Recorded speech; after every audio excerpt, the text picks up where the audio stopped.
Okay, should be live. Just give me a minute. Okay. Let me send out the community post, then we'll get started. It's gonna be a very, I always say, it's gonna be a chill stream, but it's gonna be a chill stream. Since I don't really have that much planned, but I figured I'd do a daytime stream just to talk about some of the news that's been going on. I don't know how long this will be. Maybe like an hour and a half, but... let me just double check. Okay. Sent out the post. And should be good. Okay. So we'll just start out with some memes first.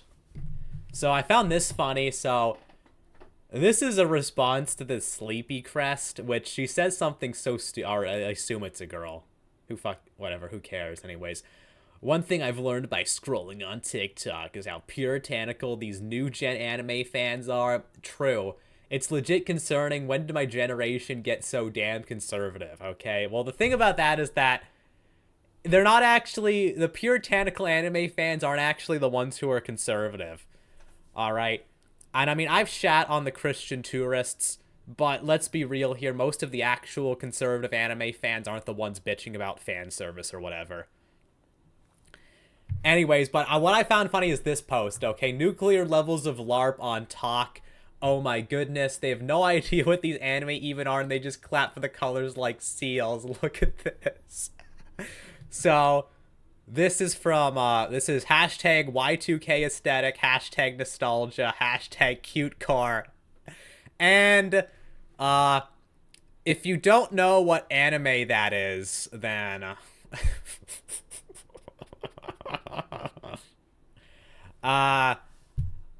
you know, I guess I'll just leave it at that. I don't know, anything funny here. I don't know, it's Kodomo no Jikan, alright? Which is pretty much the lolicon anime. Honestly, it's absolutely legendary show. So, anyways, but besides that, this is funny. So this is from Mentis Wave, who may be a lollipop, but this is funny. Are you here for DoorDash and other ways brown people are quietly profiled? Welcome to Wendy's. Are you here for DoorDash? I mean, it's a really funny meme. But it's not exactly... let's find it. Yeah, this is much more accurate. Okay? As if there's any white people still working at Wendy's these days. Are you kidding me? You know, I find this stuff especially funny because this is probably just brown on brown racism. Because you see this all the fucking time, especially... with Indians are really bad with it, with their caste shit. And then, you know, North versus South or whatever. You know, like you'll have, you know, Indians So, what very well could just be happening here is that you've got, like, you've got Indians working at the Wendy's. And then you have the Pakistani doing DoorDash. And now the Pakistani is seething that he's getting discriminated against. But anyways, that's kind of funny. But this is even funnier, though. Welcome to McDonald's. Are you here for DoorDash? Nothing better than a Fumo meme.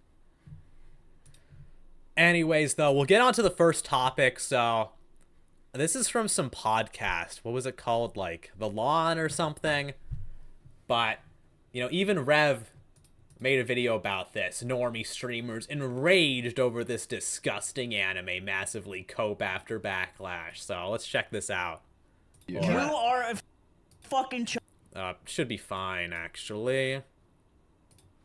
You are a fucking chomo. Yep. No, Zipper, can you pull Madoka Magica? What are you getting him to do that for? I'm just asking is a question. 1,000 years old? That's what I'm saying. That's what we always do, and we always make excuses for these fucking people. What a tired... Okay, so just tell me... Right, so what are we doing? Go to images. I'm just asking if Puella Magi Madoka Magica would count for this category you're talking If about. I meet somebody, if I start a new job and my coworker says this is his favorite anime, I'm like, my yeah, I'm gonna God. beat the shit out of you after work. Yeah, by we're the gonna way. kill you, man. Wouldn't do that. We're gonna Beat the shit out of the by the dumpster. We're gonna turn the water up slowly until you don't notice it's boiling. I'd talk to them less. It's a good show. Okay. yeah, but Ludwig. Okay. Why is that? When is that Okay. ever a good enough reason?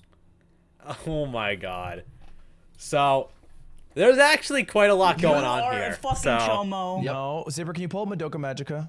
so does Madoka Magica even have like tons of fan service or anything? What are you getting him to do that for? I'm what just- if the I'm child just asking is a question. 1,000 years old? That's what I'm saying. never That's what we tell always me. do, and we always make God. excuses for these fucking What people. a tired. Okay, so just tell me. Right. Yeah, so Madoka Magica, they're all dressed, I guess the blue hair one, not really, but the rest of them No, what are dressed you pretty doing? conservatively. I'm just asking if Puella Magi Madoka Magica would count for this category Actually, even the blue one seems fine. you're talking If about. I meet somebody, if I start a new job and my coworker says this is his favorite anime, I'm like, my yeah, I'm gonna God. beat the shit out of you after work. Yeah, by we're Bro, you couldn't fucking beat the shit out of anybody. All right? Come on, be real here. You know, these guys, these kinds of people always talk such shit when they look like Reddit mods. Like, bro, you look like a fucking chomo. Okay, reset the clock. How long until there's a Google Doc on this guy about how he was grooming minors in his Discord server? Let's just be honest. gonna kill you, man. Wouldn't do that. We're I'm gonna gonna beat the we're- shit out of the by the dumpster. We're gonna turn the water up slowly until you don't notice it's boiling. I'd talk to them less. It's a good show. And I think that's Ludwig, which I'm pretty sure he's a Hassan simp. So, kind of crazy how he's the reasonable one here. Okay. yeah, but Ludwig. Okay. Why is that? When is that Okay. ever a good enough reason? You are a Bruh.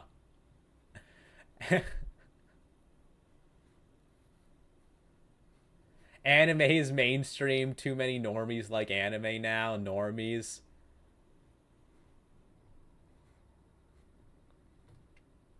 Fuck. That's the thing. Anime never even really became, like, mainstream. Fucking shonen, generic shonen stuff became mainstream. And then even then, they still bitch about it. Anyways. It looks like, how the hell do you even pronounce that username? Neils on Wheels?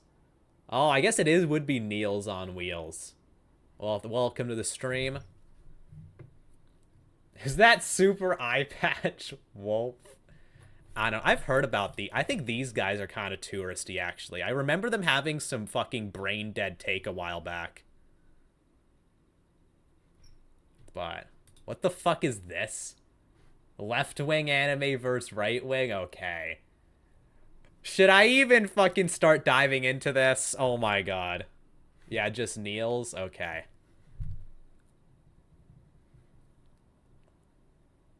Okay, calling Evangelion left-wing, you kidding me? JoJo, highly debatable. Even Drag Maiden, Maid Dragon. FMA, is that Brother? I think that's Brotherhood. One thing I always found crazy about FMA is that, so, it's a Mistress, right? Yeah, a Mistress, or, I think that's the original, and then Brotherhood's over here. Well, then how is the original FMA left-wing, and then Brotherhood is right-wing? Okay. I'm pretty sure this one is just a shit post anyway, but... Yeah, anyways, but yeah. So, you got normies here saying that they want to kill anime fans for watching Madoka Magica, and this isn't even, KNJ as previously discussed or something. I mean, I would say Madoka Magica is kind of like second tier. Like first tier is all the normie stuff, and then third tier would be all the obscure stuff. I mean, this would be like second tier, you know what I mean? And they're saying that they want to kill people for liking this. Oh yeah, but man, remember when you used to have like people would be like, "Oh, anime was always popular. Oh, people were never bullied for liking anime." All this revisionist history bullshit. Lol, Toonbox was on that picture, was it? Oh, you're right. I didn't see that. Holy shit. Okay, that's hilarious. Fuck. Anyways, not gonna even get into that one. Okay. Ludwig says Madoka Magica is a good show. Others imply you're a pedophile. The fan says about hurting a coworker if they watch Madoka Magica. You can't hate tourists enough and how violent they are. I mean, these guys are leftists too, I'm pretty sure, so. Go figure. Weirdly enough, Madoka Magica is one of the most mainstream magical girl shows. I mean, exactly, right? Only stuff probably bigger would be Sailor Moon and Precure. And Precure is probably only bigger in Japan. If watching Madoka Magica makes you a predator, then what does watching Stranger Things make someone? Very good point. Anyways, yeah, Rev made a video on this, which was interesting. But I guess, yeah, see, Madoka Magica is obviously mainstream. Otherwise, Rev wouldn't have made a video on it. Okay? Because obviously, if it had been, you know, something else, then I doubt, you know, Rev would have talked about it. If it had been some, you know, actual lolly show, Rev would not have talked about it, but, you know. Anyways, other stuff's kind of funny. So apparently, Bandai Namco highlighted the One Punch Man anime's strong performance in its latest FY 2026, I guess that's quarter, right? Earnings presented released on May 13th. The series didn't feature in the prior year's presentation. Overall, Bandai Namco saw a continued increase in profits from its visual and music segment, which includes anime up 3.4%. Yeah, so One Punch Man Season 3, okay, despite being relentlessly mocked online for its god-awful animation, is actually pretty profitable. Alright? Anyways, here's Chibi's take. It makes sense they made a profit when they didn't even try to invest in the property. It was one of the most talked about shows last year, and for the wrong reasons. However, the suits at the top likely see this as a massive victory because they proved they don't need to fund or give proper time to an anime to make money. And that's exactly the case. You know, they put the bare minimum amount of money into a pretty big IP like One Punch Man. You know, they debatably got more viewership just because of the extra press. All right, and they made money from it. And now they're talking about like it's a big win, even though it's doing massive long-term damage to the One Punch Man IP. So, you know, short-term gains, it's going to be long-term losses. I'm not a One Punch Man fan, so I don't really care. So Banco is lying to their shareholders. That's actually true. They could be fudging the numbers in some way. And yeah, hate watchers are kind of annoying, but you know. But yeah, Bandai Namco, I mean, it is true that they could be fudging the numbers somehow. These companies are definitely known to do that, but I don't know, let's see here. Yeah, there's a bunch of, yeah, I found this one. You guys remember this clip? Dude slides down. Literally slides down. He slides down the hill like it's a fucking PowerPoint presentation. You know, it actually is crazy how they actually shipped some of these parts. Because this shit is just so ass at points. Or, actually, let's keep on the audio. Quiet. Oh my, okay, that was so bad.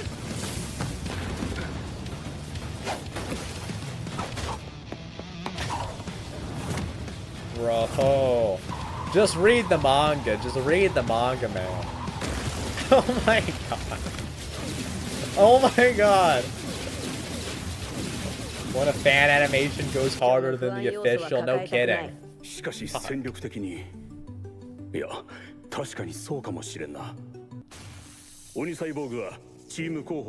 But look, okay?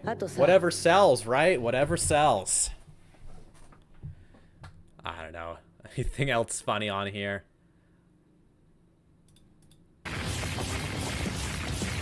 Oh my god.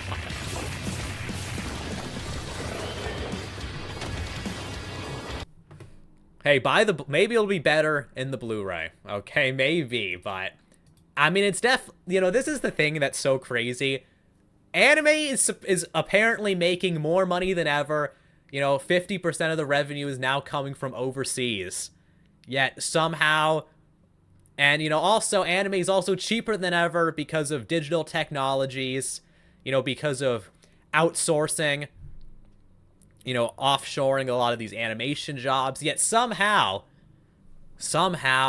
we still get this complete somehow we can't get better quality. The quality just keeps going down. I know animating is very tedious, but holy crap, no kidding. Like, this is another thing. You know, like, this is from Kadokawa. Kadokawa CEO says that there are too many anime and publishing companies and that the numerous new entrants are making it less profitable.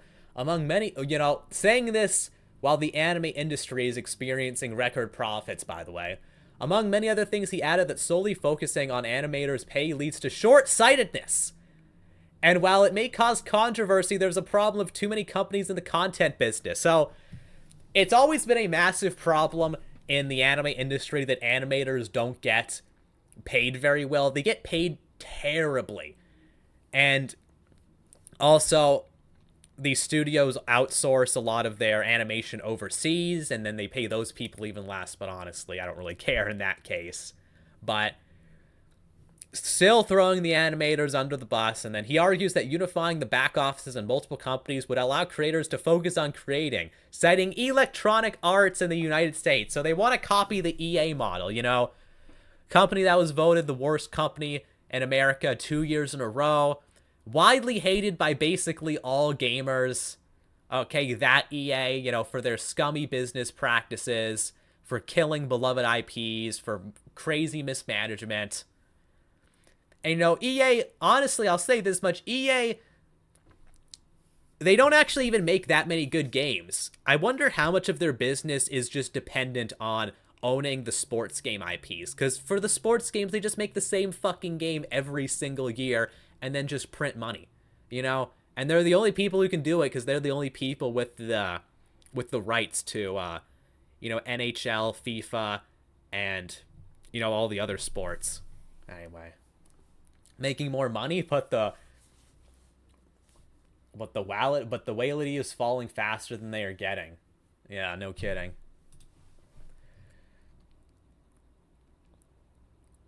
The industry becoming less profitable for people with his opinions is a good thing, and that's another thing. He's basically just complaining about there being too much competition or more competition. Bro, you run one of the biggest anime companies in Japan, and you're bitching about competition.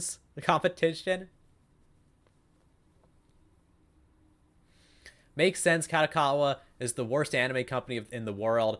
All their IP is they just buying the rights of Soyetsu web novels. I mean, basically. Weren't they complaining about there being too much isekai a couple weeks ago or something? I think I covered that too. But yeah, and keep in mind, by the way, Kadokawa, you know, even wants to abandon manga and anime. Okay, they've said before that they want to expand manga creation internationally, so they want manga to be made outside of Japan. Here's even a contest that they did, becoming manga artist in Japan, Kadokawa World Manga Atelier. Only you can tell your story. Kadokawa awaits your talent. Your potential is the future. This is the place to come and show us your world in the way that suits you best. Bring your vision to our Japanese editorial team and let's show the world what your manga can do. Yeah, so opening the door wide open for all these non-Japanese people to make a manga in massive quotation marks. They want manga to die like comics died, and that's what would happen, okay? But this is one of the problems you get with these big companies, because it's all about just chasing infinite profits. And the problem with that is that it ends up being, you know, very destructive. You know, sometimes even, you know, oftentimes even for the company itself, but especially for the consumer. Because look, in their appeal to, you know, try to further expand anime globally, they're just going to start making worse and worse products that less and less people are even interested in the first place. You know, if you make, say, you know, a super sanitized, you know, non-offensive, non-interesting manga or anime to try and sell it globally, it's just going to be less interesting by default and people are going to be less inclined to buy it. It's going to alienate the native Japanese market, which for decades was always the bread and butter of the anime industry. You know, once anime is pretty much a fad in the West right now anyway, so once it dies out, you're going to have a hard time selling it to Westerners in general. But, we'll see where it goes, but not exactly, infinite profit doesn't exist. That's the thing. And it's the same thing with countries and GDP. The way our economic system is set up is that you literally need, infinite growth, infinite GDP growth. But it's literally impossible for something to grow infinitely. In the case of Japan, people always bitch about, the low birth rate, but Japan is already overpopulated. They've got 120 million people, squeezed into 4 tiny islands. And, keep in mind, you could fit more people into Japan, of course, but, I would say it's already overpopulated. You could really say that the lowering birth rate is just sort of a natural consequence of that, It's kind of like how a fish will only get as big as its tank, that kind of thing. But, Japan needs to have infinite growth, because the GDP needs to increase infinitely, even though in Japan's case it's physically impossible. In every country's case it's physically impossible. But, you need to keep getting the GDP so you can keep getting investors, and so you can keep printing money and keep taking on more debt. So, yeah. Anyways, though, let's move on here. So, this is apparently interesting. So, the anime streaming bubble is on the verge of popping. In what could be called a streaming bubble, licensing fees for streaming rights to platforms have continued to rise. This has played a significant role in supporting revenue. When production costs rise, the question becomes how to recoup them. Up until now, this has been covered by increased purchase prices from distribution companies, but there are limits to that. The only way to make up the shortfall is through secondary development, overseas sales, merchandising, and event production. Companies that are good at this can turn their works into big businesses, but companies that are not good at it will only see their costs balloon and their break-even point rise. The difference in negotiating power with distribution platforms is also creating a revenue gap. Companies with strong content can sell it at a high price, while those without strong content are able to get there. Licensing fees increase, creating an asymmetrical structure. My precious GDP, yeah, no kidding. Is World Manga Atelier watching it or not? I don't know. They complain about low birth rates, but the population of every first world country is way bigger than it was 30 years ago, but quality of life just went down. I mean, that's the whole thing. Like with, that's the reason why they do mass immigration, okay? The population growth stagnates. So to make up for it, they just import 1 billion more people. There's even cases like in Canada where GDP per capita has gone down, but GDP went up only because of mass immigration. Anyways, though, but yeah, so talking about this one. This is kind of interesting, because apparently streaming actually might be collapsing because anime studios are charging them more money to get the rights. I guess this is why Crunchyroll is apparently on the fritz, despite having a record number of subscriptions and raising their subscriber costs.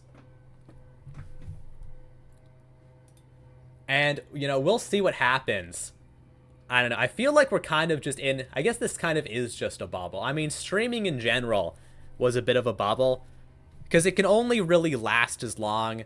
In the early days when it was just Netflix was able to get the rights to a bunch of shows super cheap, and then thus they were able to sell the subscriptions super cheap. So you basically, they were able to provide a very good value because it was a new business with very little competition. But as more and more companies got into it, the rights to buy stuff gets more expensive, the content gets distributed over many different platforms, cost gets higher. So, this is why we'll probably eventually see another rise in physical media, because streaming is just unsustainable long term. You know what I mean? Yeah, it's better just to buy the series you want on DVD than to pay an exorbitant amount of money for multiple streaming platforms to watch everything you want. Anyway, hope streaming collapses. Fuck subscriptions. No kidding. You have a lot of disincentives of having kids in first world countries. I mean, that's a big part of it too. The pirate life is good, yar. The studio's greed killed streaming. Hey, I caught on one live just here to say, though. Well, hey, Vichy. Yeah, look, piracy's kind of the way to go. Honestly, it sucks because they've really been cracking down on piracy platforms recently, which is really annoying. But you know, not much you can do about that. Joke's on them. I have been pirating ever since the Naruto, Bleach, DBZ, One Piece days. I don't mind if legal access goes away completely and we go back to fan subs. Now that would be great. You know, I actually kind of wonder if streaming could become so unprofitable that Crunchyroll and High Dive and all that just shut down. I mean, look, as long as there's a market for it, they will sell it. So I don't know exactly what would happen if Crunchyroll just does become insolvent. Because if they had to make, you know, their price, if they had to like increase their price to something crazy like $30 a month, like there's no way they could survive that. Everyone would cancel. Studio's greed killed streaming. Part of it, yeah. I want to buy Blu-ray. Yeah, I don't know. Blu-rays are really pricey. I wish they were cheaper. Because I definitely would buy more. Piracy will not be stopped. We're the Hydra and we know how to make clandestine servers. Yup. Man. Anyways, though, that's for that one. Yeah, this is interesting. So, more stuff in the age verification wars. So, Texas Attorney General Ken Paxton is suing Discord to push for a mandatory age verification for all users. And if this passes, it could force just about anyone who uses Discord to be required to pass government ID checks, facial scans, etc. before they can log in or register. All to protect kids, he says. Huh, funny. This is the same Ken Paxton who allowed a convicted predator to reach a plea deal and only have to face 1 day in prison for his crimes despite repeatedly abusing a boy. What a hilariously vile joke. Yeah, so inside the child sex abuse case that resulted in Ken Paxton's office offering a plea deal of just 1 day in jail, Texas Attorney General Ken Paxton under fire for a plea deal his prosecutors offered last month to a Waco man charged with repeatedly sexually abusing a boy. The deal in the case, which Paxton's office took over about 3 years ago after the locally elected district attorney rescued himself, would have let the man plead guilty to 2 misdemeanors and serve a total of just 1 day in jail. Yeah, these are the guys who want to protect kids, by the way. My God, this is... Talk about insane. Was this guy at Epstein Island? Probably, I'm sure. What? The winner of the Texas GOP Senate primary is Ken Paxton, who was impeached by his own party for corruption, paid $300,000 to settle his felony fraud charges, had multiple extramarital affairs, is under investigation for mortgage fraud, stole a $1,000 pen from another lawyer, was sued for firing whistleblowers. Yes, but these are the guys who you should be listening to. There's no ulterior motives at all. Okay, just send Discord your government ID. Okay, we need to get rid of internet anonymity entirely. Okay, we need digital ID now. Okay, because to protect the heckin' childrerinos or whatever. I hate the idea digital IDs is violating private laws and unconstitutional. If you want to protect your children, do it yourself. Look, is it really that hard to put parental controls on your kid's iPad? Hell, is it that hard to just not give your kid an iPad? I mean, come on. Look, it was one thing like 20 years ago when the internet was new or whatever, 10, 20 years ago. But look, there's no way any millennial parent or even Gen Z parent should be so ignorant about how things are, you know? Plus, I think a lot of people calling anime PDF is just Chinese plant promoted by anime studios like Kadokawa and Bandai. I mean, look. Hey, aren't the Chinese pro-lolly, though? I mean, look at Genshin Impact, you know? Or even NTE. Why don't you vote? You must vote. Yeah, these are who we gotta vote for. I'm good, lol. Yeah. You know, screw this red team, blue team shit. This is why I don't believe in voting when these are the politicians, okay? It's one thing if you actually do have a based party, But, you know, fuck this shit. Yeah, parental controls exist, no kidding. But, you know, we'll see what happens. I don't know. They'll probably be successful, at least in some way. Fuck. You know, and keep in mind, by the way, you know, these are the type of people who rail against China for being communist. In many ways, the average Chinese person is more free than the average Westerner. You know, in terms of absolute numbers, less people get arrested in China for speech crimes than in the UK. Or, you know, even with like, or, you know, I brought this up with like the Mimi Yanagi thing. Mimi Yanagi, you know, getting arrested, may serve several years, may be in jail for several years, okay, because she drew some, you know, lolly art.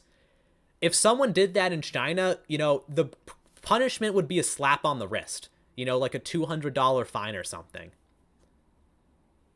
Everyone hated digital ID like a year ago, now that the right and left is just salivating at the mouth for this stuff. I mean, that's the whole thing. You're seeing a bipartisan push for this digital ID shit. And look, if both political parties support something, you know you're getting screwed over. China isn't communist anymore. They had to give up and reverse it because we all know communism doesn't work. China's system's really complicated. It's like capitalism with communist characteristics. Yeah. But it's interesting. I don't know. I definitely don't think China is some kind of paradise, but I will say they do have their strong points. You don't know that China hides their stuff to maintain face. I mean, maybe. But at the same time, I mean, Western countries cover shit up too. I mean, to bring back the UK. Okay, look, maybe China disappears certain people. That's certainly possible. But the UK government covered up, you know, the grape gangs. So, China's basically fascism. Yeah, you can definitely think of their system that way. They got the whole social credit system going on, and we have that too. Okay? You said a racist tweet 10 years ago. Oh, now you are fired from your job, and you can never get employment again. Look, China #1. Definitely wouldn't go that far, but I'll definitely say that, I mean, they're definitely not some fucking cartoonish evil empire. In the USA, we hide a lot of stuff. That's true too, even if they don't disappear as many people right now. That's just because people self-censor. Yeah. And I mean, look, another thing about China is that they also, well, actually, never mind, enforced by the state rather than private entities. Look, it doesn't really matter, you know, and look, in America, you still have free speech, but if you go to the UK or any European country, you know, you will get arrested if you say stuff that's out of line. You know, there's that Dutch guy who got arrested, and the court said that what he said was true, but he presented it in a way that might incite hate, so that's illegal. I mean, are you kidding me? It's crazy, man. Anyways, enough about that. We're not even at the political part yet. Okay, I was gonna save the political segment for last, but anyways, oh yeah, that was just Chibi's take. But, let's see. Should we do the political part now? Just because we're on topic. Where did I have it? Oh yeah, here. Okay, I was gonna save this for last, but let's just talk about it now.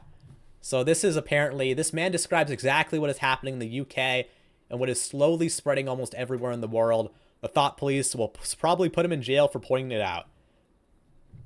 Alright, so I already watched some of this, but the UK isn't completely lost. There's still some based guys there. Here, let me, no, wait. Okay, the USA, not American, is not perfect, but it's leagues better than China. Currently, yes. 20 years from now, not so much.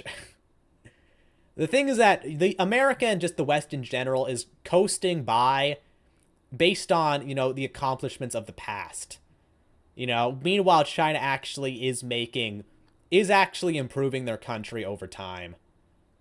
But yeah, so the UK is just being subverted by its own colonizers.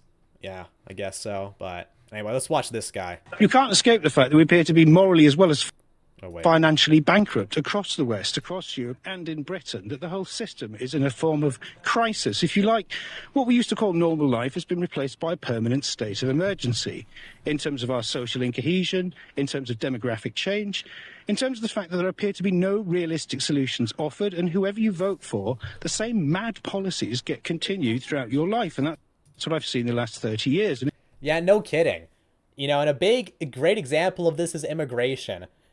You know, people say like, oh, you voted for this. Sometimes they'll say that. And look, it's true, especially for talking about, you know, white women who generally do. But if you look at the population as a whole, you know, Americans, for example, have never supported immigration. You know, especially not the kind of mass immigration we're getting now. And that's always how it's been. But the governments, whether conservative or liberal, have done it regardless. I really don't think so, but I am also really biased against China. I mean, that's fine, but you know. If it goes on, we're finished. So what does finished look like? What does finished look like? Finished looks like an economic collapse. Finished looks like spending all your money on foreign wars when nothing works in the country. Finished looks like you can't get a job for being competent. There's no sanity even in recruitment. We have a competency crisis because for increasingly ideological and insane reasons, employment opportunities, even training opportunities are restricted.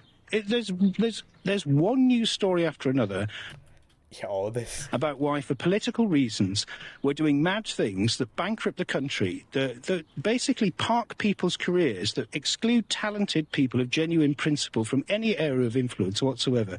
And taken collectively, this is the politics and economics of national suicide. Man, I've always said you can't spell cuck without the UK, but, you know, this guy is fucking gigabased.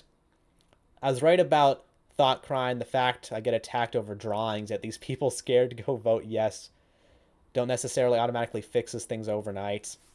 Yeah. So it has to stop, and there's increasingly a sense, not just in Britain but throughout the West, that something has to change. And I think that's only going to build as we begin to see the devastating consequences of the latest round of reckless warmongering in the Middle East, which we should never have been involved in, but we're all going to have to live with those consequences. And from this summer on, we're going to see how bitter they are. You know, I never made a video about the Iran war, but it actually is insane. It actually, you know, it is end of empire shit for a country to just start a fucking pointless war that not only screws over their own economy, but everybody else's. Cool hat. Yeah, no kidding. And it's only going to get worse unless we change the system. And there's no real change that's offered by the parties of the forced consensus. That was the liberal establishment after the Second World War, and it doesn't work anymore, and it hasn't produced the utopia it's promised. It's produced a sort of hell on earth. Fuck, say that again. You know, I was thinking about this. I was looking into this the other day. You know, you could genuinely make the argument that the average Zoomer's quality of life is comparable to that of a Soviet citizen in the 1970s or 80s. All right? It's actually shocking how bad things have gotten. He's a true Brit. You can see by his teeth. A lot of the world just speaks English, so you don't even have to learn a new language. I mean, I think it's like a third, but I guess. Yeah, if only the UK was this based. Yeah. Why can't we make this guy the next prime minister? From which there seems to be no way out. But there is. There are people of genuine principle and genuine talent in this country. And the reason why so many people despair of that is because I think they've been systematically excluded from positions of power, influence, and professional advantage. And it's true. That's what cancel culture is. That's what DEI initiatives are. For ideological reasons that has bankrupted the country. But we have enormous human capital here. we're just not permitted to release it, because if you don't have the correct views, you don't get the job, you don't get any promotion. In fact, you might be harassed off social media and find yourself debanked, or at least your career is stymied. So what we need is a realistic... Yeah, and debanking, that's another thing you keep seeing more and more of. ...economy, some return of human dignity to every area of life. Because, as I said, it hasn't just... Yeah, because Prime Minister is just a puppet head. There's an entire cabal that do the real decisions. Look, that's another part of it, okay? Yeah, you're right. You know, people bitch about Trump, for example. Trump is just one guy, all right? It's the entire swamp that he's just floating above. That's the problem. Financially bankrupted us. It's morally bankrupted us too. And we're looking at a state where you're going to live in a borderless international bazaar. A placelessness, if you like, an international nowhere land, where nothing means anything, nowhere seems like home, and where the essential value of human life is replaced with price, such as we see in awful things like surrogacy or 0 hours contracts. Honestly, to be fair, I think surrogacy is kind of based, but no, that's another discussion. Or the increasing degradation of, if you what you call a work-life balance. Finally, how many people actually do work? How many people are now dependent on the state, directly or indirectly, to the point where those people exceed the ability of the nation to actually make money? This is an economic doom spiral. Oh, are you a monarchist? Yeah, actually, I am. Although, yeah. Anyways, so yeah, this is the last based man in the UK. Or, actually, I shit on the UK, but they're not so bad. I mean, Sargon's pretty cucked, but Zoomer historians, giga-based. You know, Rupert Lowe, absolute legend. If you're British, go and vote for Restore. Okay, I know I say voting is fake and gay, but, you know, you at least gotta try, right? I mean, hey, Hitler was elected, so... You can't escape the fact that we appear to... Anyways, what else did I got? Oh yeah, there's the Blue Archive concert. I'll talk about that later. Trump is not the problem. It's like you said, the entire government. Yup. UK government loves to spy on you, censorship and online trash act. One-day payment processors won't let you purchase mature games. Collective Karen started the war. Fuck, no kidding. Kind of strange. Please don't turn out like Spoons. Who the hell's Spoons? I leafleted my entire neighborhood. They were flooded with Restore ads. Hell yeah! Let's go. And the neighborhoods all around. Look, that's how it's done, grassroots. Look, monarchism's based, alright? The German Empire, okay, monarchist country, alright. They are also most educated country in Europe at the time. Very high standard of living. So it's a system that can work, for sure. And, you know, has worked in the past.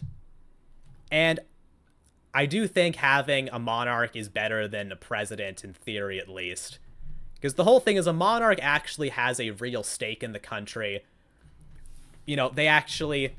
Because, you know, not only from... Because think about it this way, right? If you're a monarch, you don't want to leave a complete mess behind because your kid's going to be next and then your grandkids. So you do have an incentive to... you know, take care of the country, to think long term, to think even after you die. But I mean, look, I'm really more of a constitutional monarchist because I think the monarch should be the executive and then we should still have, you know, a legislature. But anyway, let's not get into my whole political ideology here. Let's see, what else do we have? Okay, so we'll do the Blue Archive section last. Fuck. So we talked about this girl last time, Ina Q. We didn't watch this video, though. We're gonna watch this video. The male gaze in anime. What is the female gaze? You could have that with an aristocratic government without necessarily a monarchy. The Roman Republic worked like this. Yeah, for sure. There's a lot of ways to do it. But, you know. I don't know. We can figure out the perfect political system later, alright, you know. There's a lot of room for discussion. So this is 4 years ago, but yeah, we talked about this chick last time. It's definitely to say she's stupid is a bit of an understatement.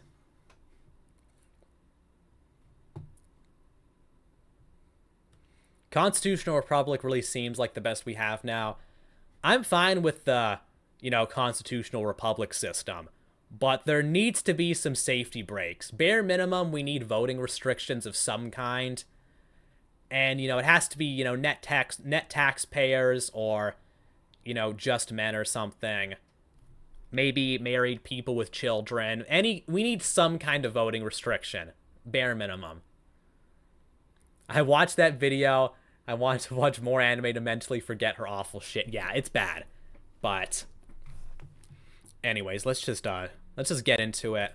Men are jacked as shit. This is what Or yeah, let's just do that. Should be okay. Women have boobs, men are jacked as shit. This is what anime is. Let's unpack that for a bit. The emphasis on jiggle physics, the physique of these women can only be assumed to be for the male gaze. This is for the bros, nay, the men of culture. And of course, let's not forget the women in the room, the female gaze. Wait, no, that's not. Stop. You think that this is So, it already starts. what the girls want. This is the female gaze to you? No way. It is. Okay, ever heard of fucking free? Hi there, my name is InaQ, and I got a comment on my Shonen Girls Are Trash video. Actually, Too bad it's just bait. Yeah. Fuck. a lot of comments trying to point out that I can't complain about fan What, there's loads of werewolves and vampires in anime, she's lying? Just wait till she fucking defines what the female gaze in anime is, bro. You're not even ready. service in the way that women are portrayed when anime gives the women characters like shirtless Bakugo, Natsu, or Ace. These guys walk around abs out and everything, but no, this is not for the girls. This is not the female gaze. This is a young boy's power fantasy. Now, I am not saying that fan service My problem with Statement Man packed is shit. There's a man ran faster than her and smarter than her. Yeah, she started bad and gonna end bad, yeah. service is bad. What anime characters wear and don't wear is not the issue. It's not. Like, let's take a look at my favorite anime, Gurren Lagann, and let's look at the anime trio. Shirtless, shirtless, shirtless. Makes sense. What doesn't make sense, though, is the camera angles. Okay, I'm gonna pause this. She's all like, oh, shirtless guys in shonen, that's not for women. Okay, I guess technically you're right, but, you know, there are guys who watch Sailor Moon, you know, for the transformation sequences, okay? Those aren't made explicitly for men, but men still find that sexy, just like how women might find the shirtless guys in shonen sexy. And actually, she's made another video since this one about how... Well, never mind. About how, you know, about how certain shonen characters are super hot or whatever to women, but she really just forgot all the femboys and super skinny tall guys. Yeah, that too. Why does Yoko have to be framed like that? Frame her like Kamina, make Why? Because it's a show for guys, and guys like sexy girls. the audience actually see her, that she's not just a body. Other than that, she's a fine character. The Okay, so she's a good character who also has fan service moments. Okay, so you are admitting that she is more than just a body then. framing, the way the animators, the manga writers frame and portray the character on screen is the male gaze. Now, I am going to stress this, that it's okay for anime characters to be sexy. Hey, it's our looks match again. Look, maybe your looks match, okay? She doesn't look... I'll say this much. She looks, like, so chopped in certain videos. It's okay for them to show skin, but more often than not, it's women who tend to not really like these scenes. And these women should have a voice too. So what? Why should women have a voice in media that is directed towards men? Women shouldn't even be in the equation for this one. Male gaze in 2026. Are we back to 2016? This video's from 2021, I think, or something. Not just a body we know. We put up that I've missed you. Oh, yeah. Is their voice. The female gaze is much more than turning the tables, though. Oh, this anime's demographic is for females now? This must mean that it's the men's turn now to get objectified. Which is what happens in these shows, by the way. No, as I said, that is not the female gaze. That is using the male gaze on males. I am not here to talk about the usefulness of soccer. So this is her fucking retarded point, okay? She's like, there's no female gaze isn't sexualizing male characters. The male gaze can sexualize both female characters and male characters. Like, what? It's so fucking retarded. She acts like flat chest and petite exist. Not all guys care so deeply about boobs. Then again, she wants to censor anyway. The whole idea of waifu culture flies in the face of this thing. Because the whole reason why guys even like anime girls isn't just because they're sexy. Because sexy anime girls are a dime a dozen. Alright? It's because in some way they're emotionally attached to, invested in those anime girls. So all these anime girls that guys actually like, the guys like them for more than just their body. Somewhat related, but there was this skimpy female outfit in WoW that sold for an insane amount. And despite the feminists crying about it, it was apparently women who wanted it the set the most. Many such cases. I mean, look, women bitch about sexualization, but they sexualize themselves more than anyone. You know, no one forces women to wear skimpy swimsuits, for example, but yet they all do. Or, hey, no one forces women to make content for OnlyFans, yet they all do. I'm not here to dissect how Nezuko could have been written better. This topic of conversation used to be a big trend on TikTok, actually. Fuck, I don't think you want to fucking bring up TikTok. What the male and female gaze is, and I wanted to add to the conversation by taking a look at it through the lens of anime and manga. Does the female gaze actually exist in such a predominantly male-targeted medium? A fucking idiot. Predominantly male-targeted medium. Meanwhile, 70% of manga artists are female, and there's entire genres dedicated to women and girls. See, this is why people call them tourists. Their whole perception of anime is just fucking generic-ass shonen slop. And then, you know, Exactly, I think Blizz said this outright, that it was the women. Yeah, if you hate, ignore it, never censor.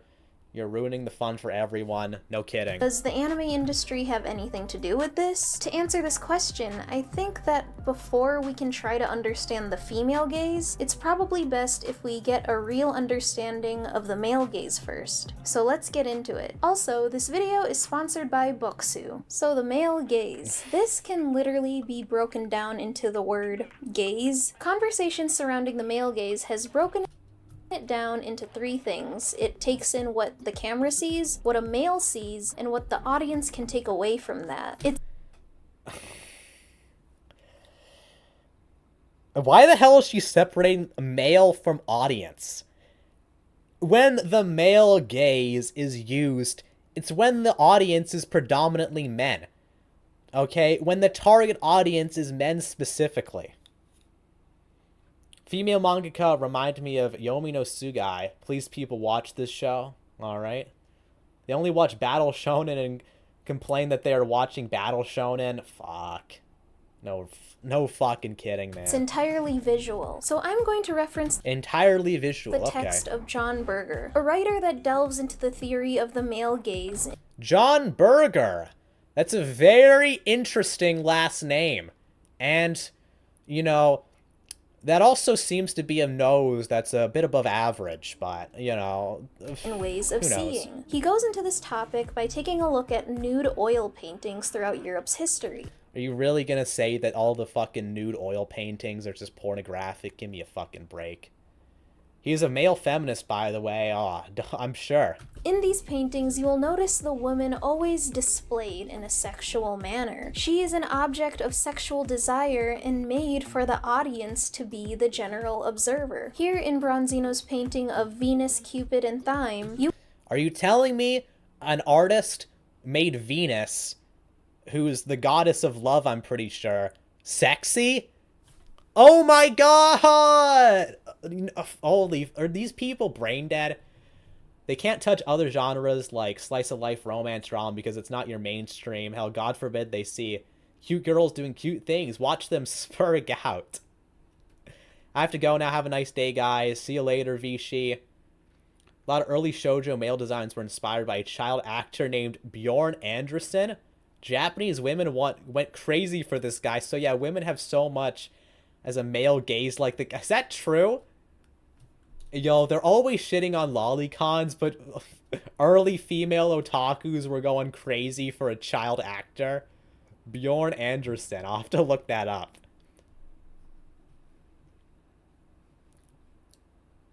Man. Would see Cupid engaging with this woman, but the thing This woman, goddess of love, by the way. is, she is clearly not painted for the other man in the picture. Her body is positioned awkwardly, because who kisses like that? Like, you're like, she's obviously made for the viewer, despite being for Cupid in the image. As you can see, that's weird. That's weird. It's about for. Let me see. I mean, I don't think it's that weird. Because if you hug someone from behind, like what's happening in it, that's just what you would do. And look, have you never... Is it really that weird for, like, lovers to hug each other from behind or something? I mean... Look, I mean, whatever. The viewer. The Romans kissed like that. Probably. Despite being for Cupid in the image. As you can see, that's weird. That's weird. It's about being made to serve the Weird ass comment she making. Yeah. heterosexual male audience. And that is more or less what I mean when I say that the male gaze is the camera, the heterosexual male, and the audience. It's seeing how... It's weird how she's using classical art for this, okay? I mean, I would say it's pretty tasteful, let's be real. How each gender is portrayed, and usually it is about an active man and a passive female. The male gaze likes to introduce women into a scene by focusing on the body, of course, the woman. Okay, and your first example is a woman holding a baby, I guess? I don't know, that's One Piece, right? Ugh, fuck. Woman's body. But the thing is, we never actually get to see the person's face until the end. You can spot the male gaze when there are disembodied close-ups that sort of detach the aspect of this character from being an actual person, shots that move up and down a person's body, shots that Male gaze, female gaze, yeah. Just wait. point directly up their skirt. Another clear-cut sign is when the writer places the woman in clothing to objectify her rather than putting her into clothes as if she were actually existing in the world and fighting with her male counterparts. Okay, give me a fucking break. Oh, he's putting her into sexy... Oh, yeah, never have your female character do cosplay in an anime. Okay, that's objectifying to women. Give me a fucking break. You know, first off, I don't want to get into super autistic cinematography mode, but first off, this scene, he's squatting on the ground reading something.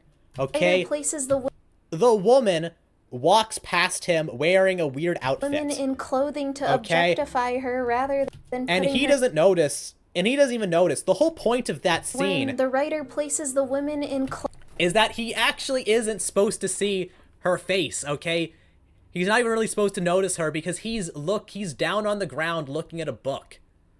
So this shot is actually trying to recreate how he would actually see the scene. Clothing to, you know, from a third person perspective. Objectify her rather than putting her into... And then in this shot, we see her whole body, as well as his whole body, okay?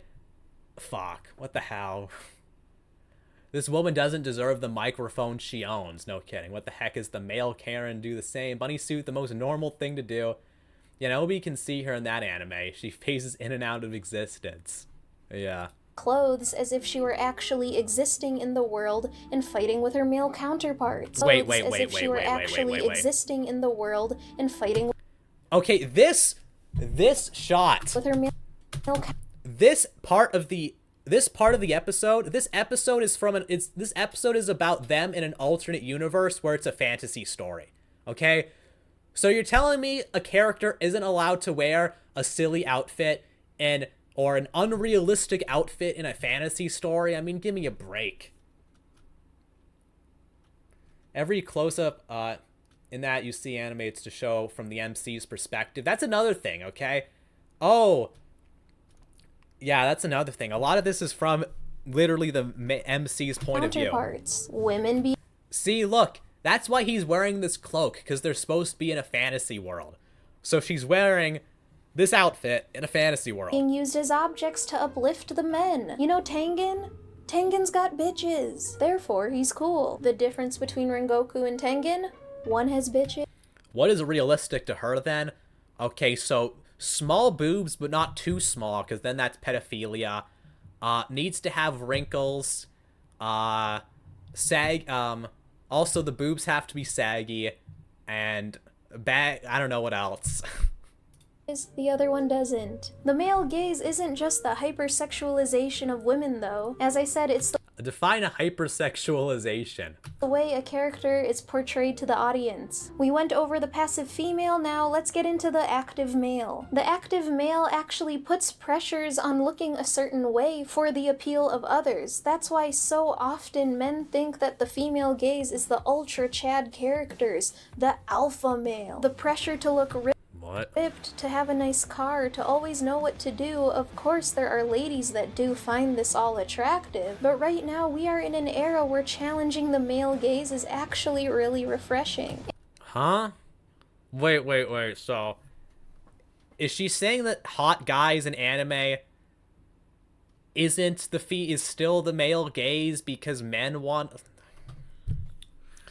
Okay, I guess you could say that for shonen, but what about shit like Free or yaoi stuff? Is that, or, you know, any, or shoujo series? The guys in those shows aren't sexy for the sake of boys self-inserting. Oh my god. The levels of projecting in this woman is over 9,000. Fuck. And there's definitely been a shift of writing. Characters like Deku, Tanjiro, Takamichi, anime protagonists who are the opposite of characters that crave a fight. We have characters now that actually show vulnerability. Yeah, and they suck. Okay, Tanjiro is a lame-ass MC. Deku's okay. But, I mean, honestly, MHA is kind of carried by some of the other characters. But women never even bother with men who don't fit into the female gaze, which is more of a tier system than a gaze. You know, it's actually kind of funny. Because if you look at, like, male waifus, there's a lot of diversity. You know, look at a game like Blue Archive. You know, you've got busty girls, you've got tall girls, you've got lollies, you've got frickin' neat girls like Ui. It's all over the spectrum, and, you know, they're all popular and beloved, right? Meanwhile, when you look at, you know, the kind of husbandos women have, it's usually just tall, jacked. It's usually just tall, jacked, pretty boy, or Chad. That kind of thing. Challenging the male gaze is what subconsciously attracts women to certain characters. It's why Roy Mustang's more appealing. It's why women tend to fall head over heels for characters like Miyamura. Okay, let me... You know, Roy Mustang was written by a woman. Is what characters now that actually show vulnerability. And challenging the male gaze is what subconsciously attracts women to certain characters. Huh? Okay, this is... Okay, I'm fucked. This is fucked. This is making me lose brain cells. It's why Roy Mustang's more appealing. It's why women tend to fall head over heels for characters like Miyamura, for Todoroki, for Armin. Women tend to not really want the Chad character. Bullshit. Fucking bullshit, bro. Keep in mind... Whatever. It's like real life man is a spectrum of taste and women is tiers of the same thing, yeah. There are... Okay, talk about Free. Okay, where is it? Okay, where's the Free segment? That do, but I'm just saying. Before I can continue, let me stress that women can write the male gaze too. The gender terminology just comes from the history, but women can definitely do this too. And this is another thing I will bring up. Oh, the anime of the season right now, My Dress Up Darling, was written by a woman. And so is Demon Slayer, Full Metal Alchemist. We love women, but... And look, you know, something like, if we're talking My Dress Up Darling, Gojo in that show, the main character, He's definitely written to be attractive to women. Do you know what else we love? Boksu. This is Boksu. Hand from here in Boksu, the lovely found here. It Jesus. So good. Really like to downvote your today's vision. So, gaze is now. Let's get back to it. Okay, what were we talking about? As I stated, the male gaze is visual. It's molding a character based on how they're presented. So if the male gaze isn't just exclusive to male authors, as I said, women can sexualize. They can tell a story through the male gaze as well. She says that. She's kind of ignoring how retarded this is, but basically, see, the male gaze is when you sexualize a character. So it can also be when a woman sexualizes a man, okay? Which is just completely retarded. And also these terms are just very misandrist, as we'll get into a little more. All those characters she named are objectively attractive. How the fuck is that any different to the guy? Fuck. Yes, and both of them failed at the male gaze because none of the female characters are more interesting than their superficial characteristics. But what is the counter to the male gaze? What specifically is the female gaze? Well, in contrast to the male gaze where you idealize, the female gaze is where you empathize. Yeah, here it is. Fuck. The female gaze is looking at someone and thinking about what you don't see. It's using the perspective of a character, the gaze, to emphasize emotion, to emphasize complexity in its characters. It's about feeling beyond seeing. Women in Hollywood have described the female gaze as a way of reclaiming ownership to their bodies. It makes the passive female more emotional, more personal. Take Satoshi Kon's short film Good Morning, for example. Yeah, so the male gaze is just objectifying women, but the female gaze is super empathetic. This is what I mean, okay, and why I said this is misandrist, because she's saying that, you know, even though by framing this, you know, phenomenon this way, she's effectively saying that men are, you know, inherently less empathetic than women, and that women are inherently less superficial than men. Which is, you know, just verifiably false, even if we're just examining anime. For what she said, I don't get it at all, this argument from her. She's explaining it in a really bad way, actually. So the female gaze is just male gaze, but we claim that it's not the same. Kinda. She's talking about herself, she is not talking every woman. Women don't own their bodies. This is both misandrist and misogynistic at the same time. Women hate men who are emotional and prefer men to rein it in, even if they don't openly word it like this. That's true. A girl in a one piece, she is beautiful, she has curves, but it's also so intimate. The camera does not make her body the focus, she turns away all the time, she's slouching. This is about her existence in this messy room. You can Oh my, give me a fucking break. And kind of get an idea of this girl without her even saying anything. Another great example of this would be Nobara or Maki from Jujutsu Kaisen, where they kind of explain it to our face. 女はね、実力があっても可愛くなければ舐められる。てめえの人生は仕事か！男がどうとか女がどうとか知ったこっちゃねえんだよ。私は釘崎野原なんだよ。What makes a man or woman obligated to meet perfection? Because that's what it usually is with all the fan service. Nobara meet perfection. What makes a man or woman obligated to meet perfection? Because that's what it usually is with all the fan service. Okay, give me a fucking break. Nobara explains it perfectly. Like, yes, she can be pretty if she wants to. She can be pretty and fierce. She is more Holy fuck, I can't even handle this. complex than a pretty anime. The mid-anime these people like so much. It's no fucking kidding. Male gaze equals objectifying, female gaze equal all personality, bro. Ignore that the faces are perfectly symmetrically drawn. Yeah, no kidding. She's literally calling her having character flaws being ideal female characters. It's okay to be a tomboy. It took them a long time to realize. Ah! Nice. You know, that's the thing that's so stupid. Because the whole thing... Whatever. look, the whole thing is that if we're talking anime, I would say the male gaze, as she calls it, you know, objectifying characters, happens way more to, you know, male characters than to female characters. I mean, look, usually if you look at, like, you know, this kind of media that's made for women, even anime that's made for women, or, you know, you could look at otome games or whatever, they're usually a lot more generic than the kind of stuff that's made for men. You know, like, any visual novel is going to have, you know, more interesting characters than any otome game.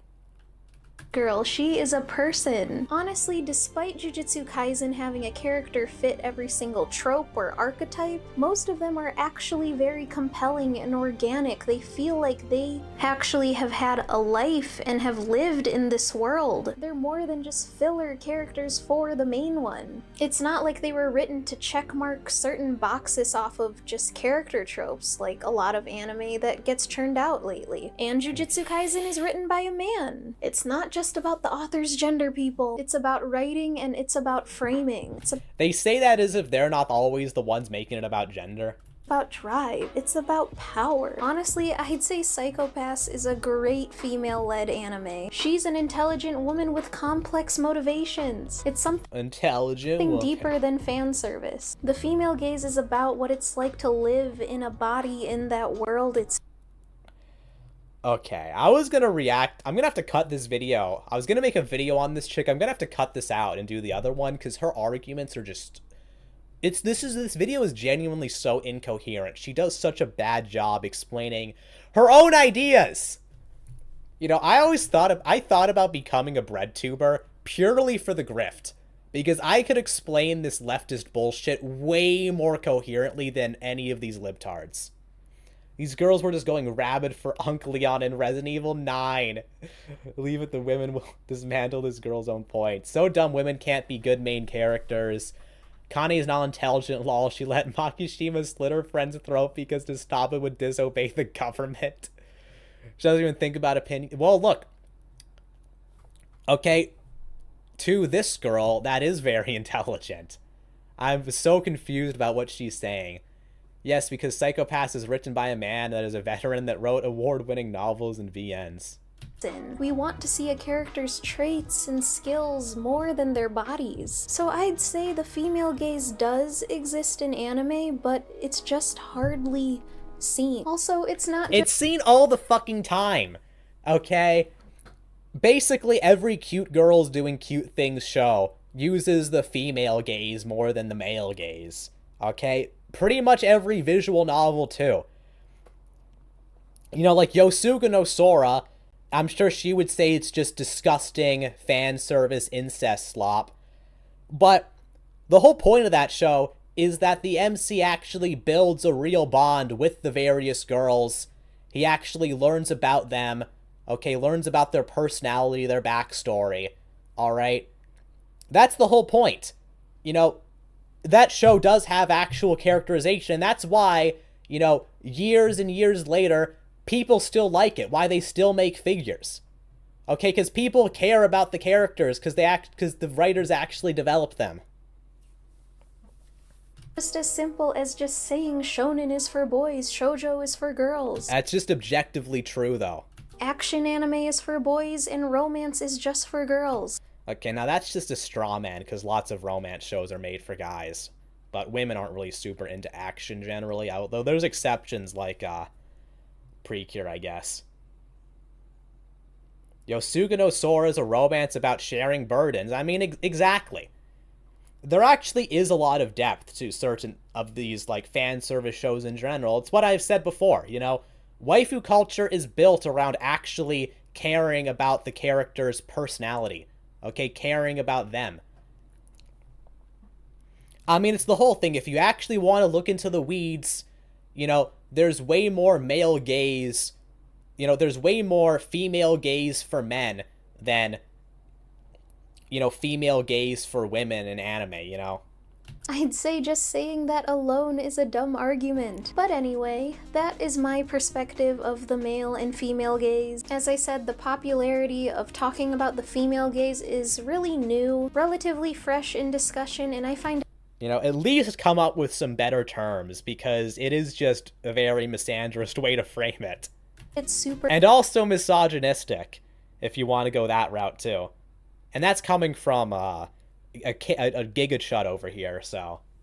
interesting. And this is just some surface level stuff. I could also go deeper into it if you guys want me to. Gender in film is complicated, who would have thought? Also, the male and female gaze are just two of the many gazes in film. There's oh fuck, how many gazes are there? Please tell us. the rich gaze, the straight gaze. The rich gaze? Okay, the straight gaze.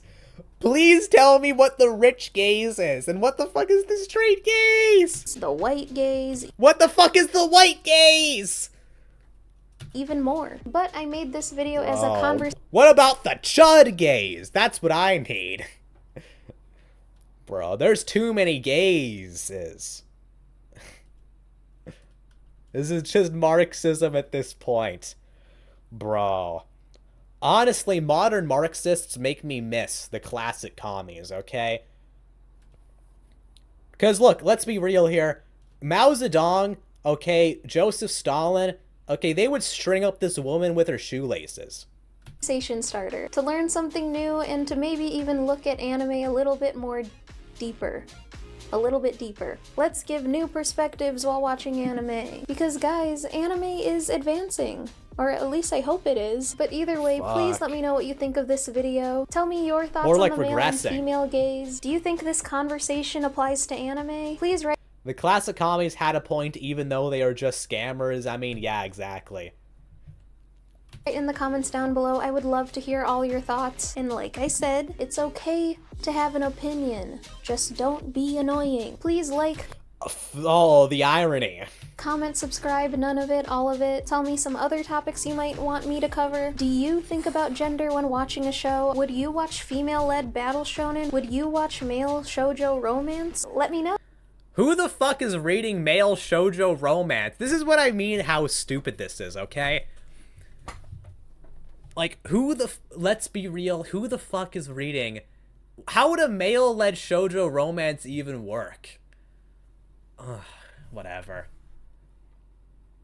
This is an above surface level perspective / tourist. Old communism gave us classes like Hong Kong 97 starring Jackie Chan.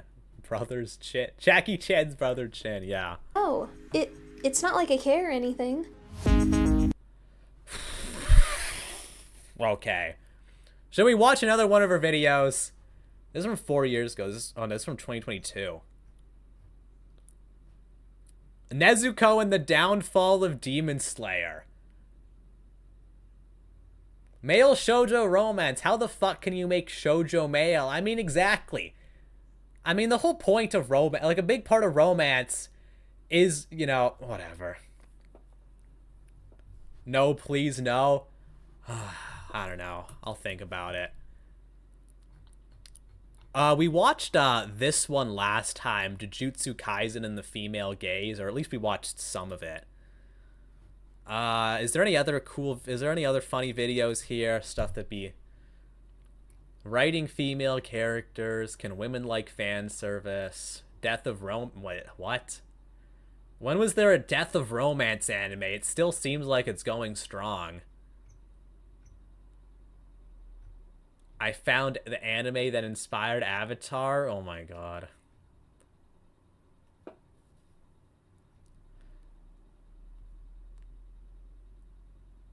Yo, LGBT representation in anime.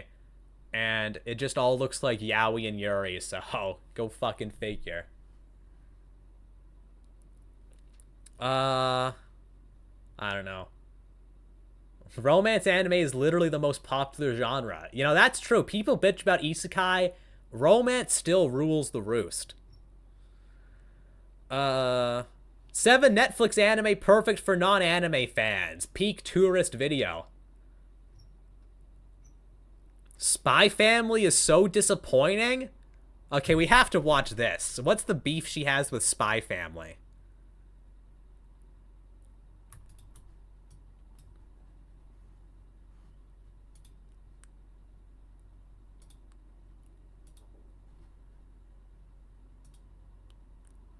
action, a touch of romance, and an iconic symbol of chaos. These three ingredients are exactly what propelled Spy Family from the top of the manga charts to the hottest anime of 2022's spring season. It's a show you could not avoid. Just about a year ago, nothing has taken the anime space quite like Spy Family. Manga readers love talking about it, anime watchers were swooned by Daddy and Mommy Forager, so Fuck. I'm sort of expecting some people to not enjoy this video based off of this title alone, but it's true. How did a show so talked about, hyped to the height of shows like Chainsaw Man and Demon Slayer kind of just get forgotten? No one's talking about it anymore. Anya expressions are no longer on my For You I mean, did it really fall off that hard? I mean, this is just kind of what happens. page, and I don't think it's because Chainsaw Man stole the spotlight this season. There has to be more to it. I believe the hype went away because it lacks something a lot deeper than we think.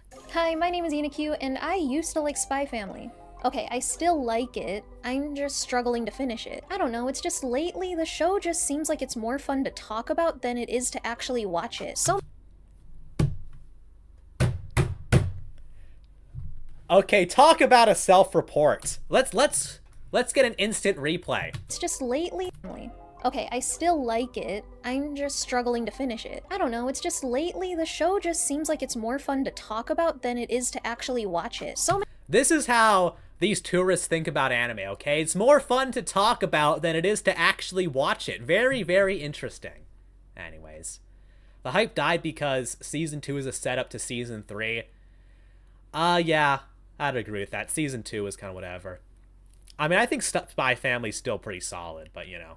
many other anime YouTubers have claimed that Spy Family was the show that we've been waiting for. It's gonna give us something that we didn't even know we wanted. Anya was the second coming of Goku or something. And looking back at those videos today, I do believe that they were right. Spy Family did give us that. Every character was so unique and created with the same level of respect, with all of them having fascinating backstories on top of the secrets that they're keeping from each other. Also, the fan art that blessed our timelines were iconic. The memery of Anya against the anime multiverse, the wholesome fan art of Lloyd and Yor, the not so wholesome too, if you know what I mean. The anime gods have literally crafted the perfect Most weebs don't talk about anime because they have no friends. Definitely a tourist here. Shit. She overhyped a wholesome family gag manga to being the next masterpiece theater, and then she makes a 20-minute video essay because she realized an episodic comedy is episodic. Fuck. W pro-family propaganda. Yep, that too. man and the perfect woman just for you. And God, I hope that you're using a VPN for whatever you're looking at. Atlas VPN, What? might I offer? Hey, yo, we got a sponsor. Atlas VPN that it Oh my God. available to all the in the line and a 30-day money back guarantee. That's an option. Where I am. Spy Family Part 1 hits all the right beats when it needs to, and there were multiple instances where I empathized with a lot of the characters and laughed out loud at great scenes. I've said it, I'm really struggling to finish Part 2 of Spy Family. Is it because of the small break we had from spring anime season to now fall anime season? I don't think so. Much like the audience wanting to know what will happen next with the Foragers, I feel like the show is also asking that exact question. It's just Part 1 felt so carefully thought out. Like every episode felt like it was setting up something and The moment you have a sponsor in an anime review, your opinion sucks off the get-go. Fuck, no kidding. establishing a theme to tackle. If it wasn't about the overarching narrative that is Lloyd's mission, it was how the family is getting closer. The slice of life stuff was wonderful, the family outings, witnessing the small romance between Lloyd and Yor. And now in part 2, with about 11 episodes out now, I can barely tell you what's happened. It's all mini stories that have just been strewn together. Strewn? Soon? That's a word. You know what? Let's recount everything that's happened in You know, she says that, but it's not as if Season 1 of Spy Family has, like, a real overarching story. It's just the Operation Strict stuff, which is, you know, a through line throughout everything. Season 2, so if you don't want spoilers, go away now. Episode 1, 2, and 3, we have a new family member. Getting Bond felt like it could have been done in just 2 episodes, but we start off really strong. I can't wait to see what having a future seeing dog will do for the rest of the season. Then we have episodes She's really just looking at the surface of the show, yeah. 4, 5, 6, 7, and 8. All of these episodes could have been mixed together in a bowl, and it would not matter at all. See, I feel this way because of how good Part 1 was. Part 1 framed everything so well. Spy Family really felt like a serial narrative to me where every episode meant furthering the plot, and now the show is more episodic where like you can just tune in and nothing really happens. That switch just felt so jarring to me. And having a dog that can see the future didn't really add a new dynamic. Bond's power was never utilized or seen again since we adopted him in the 3rd episode. There's a small moment with Anya and Damien, and then Yor also learns how to cook, but nothing really What do you mean? That was a good... Hey, that was a solid episode, man. happens in these 5 episodes. Like, I understand that the best moments of Spy Family is when nothing happens. It's just the Forgers doing Man, it's almost like it's a slice of life. It's a slice of life with some spy action stuff. funny things. But like, the anime isn't even showing that. They give us episodes about Lloyd's friend going on a date, a random classmate of Anya's. Okay, that was funny. that episode was funny. It's kind of going bankrupt. Expecting a slice of life action comedy to maintain a breakneck serialized pace is a fundamental misunderstanding of the genre. Yeah, no kidding. Or something. But I don't care about them. I care about the Forgers. And Damien. Also, okay, well, I won't look into that one. why does this part where Bond tears up Anya's stuffed animal have to be a credit scene? Like, there's such a wonderful moment in the credit scene where Lloyd comforts Anya, telling her that the stitches on her penguin are like battle scars, which shows a sign of like toughness, that you've been through a lot. And that's so wholesome coming from Lloyd. And they put that after the end credits? Yes, the ending song is a banger, but when I'm frustrated... Okay, is she bitching about how they put that scene after the credits? You know, who cares? It's still a part of the episode. Honestly, I'd say that's actually kind of better in some ways. She likes Damien. Shotokan confirmed. Now I'm gonna have to do a deep dive. I'll have to bring up Philmod after stream and see if she's ever mentioned it. That I got another filler episode, I'm turning it off the moment I hear it. There were 5 filler episodes in a row. Oh, bitching about filler episodes. Fuck, I feel like I've gone like 20 years into the past or something. Fuck. I'm turning off the ED. I literally only saw that wholesome scene when doing research for this video. Episodes 9, 10, 11, 12? Okay, this Nightfall arc is interesting. I enjoy how we're seeing Yor's character in a new light. She's insecure. I enjoy seeing the new dynamic between Lloyd and Nightfall, and especially contrasting that with how he's able to let his guard down around Yor. The tennis episodes were really funny, and also the interactions between Nightfall and Yor is great. But like, see, I was like this close to turning off the show. Okay, so she's like, okay, so these next batch of episodes were a lot better, but I still want to turn off the show. What the hell? You ever see the pretentious reviews for anime on my anime list? I swear nobody likes anime on that site. Maybe I should look those up one time. Maybe it'd make for a funny video. Was fully ready to not keep going, you know, for a bit. And now I hate that, because now it's getting good and I might have missed it. Wow, there it is. Fuck. She was bitching out because there was like 5 kind of whatever episodes and then some good ones. Because I do love this show. Look at my stupid rug. Oh boy, this camera angle is probably really Oh, she's such a big Spy Family fan. She bought the merch. whack, but we're gonna work with it. You know, I think that we just needed to wait longer. We needed a longer break from Spy Family. More volumes need to come out. Like right now, I think the manga only has 10 volumes. From what I've read, we're on volume 4, so we're catching up. They're clearly trying to cram everything in when it's okay to let it breathe. Let the show breathe. I'm just saying that this show was incredibly loved in season 1, part 1, whatever. The fans will wait for part 2. If fans can wait for Demon Slayer season 2 and Jujutsu Kaisen... A third-party merch, not even the official one. Yeah, no kidding. $20 says she got that from Fedbubble. Oh, Redbubble. What's the difference? Fans can wait 3 for season 2. We can wait for Spy Family. I just want quality episodes. Because those 5 episodes, something was off. Maybe it has to do with the idea that Endo doesn't really care about these characters. He's not really attached to them. He states that he made Spy Family during a rough patch. Oh my god. Give me a break. And it was just to get his name and creativity back into the people's minds. He states, I gave up on what I originally wanted to draw, and drew what the world wanted to see. Maybe it's actually the heart that's missing from Look, people are kind of misunderstanding what he meant by that, but... this story. Not really. From one creative to another, I personally think it's the fact that we just need to let the story breathe. From what? Holy shit. She is so chopped, I swear. Are we sure she's actually a woman? I'm having doubts. But fuck, also, she calls herself a creative because she makes YouTube videos. Give me a fucking break. These are like game journalists with their odd speculations. Caspian Domain says hi with a cat face. Oh man, is the femboy invasion hitting me? Quality episode will not come if you keep buying third-party products instead of the manga and official merch. The fuck is she created? From what I can tell, just a bunch of shitty YouTube videos.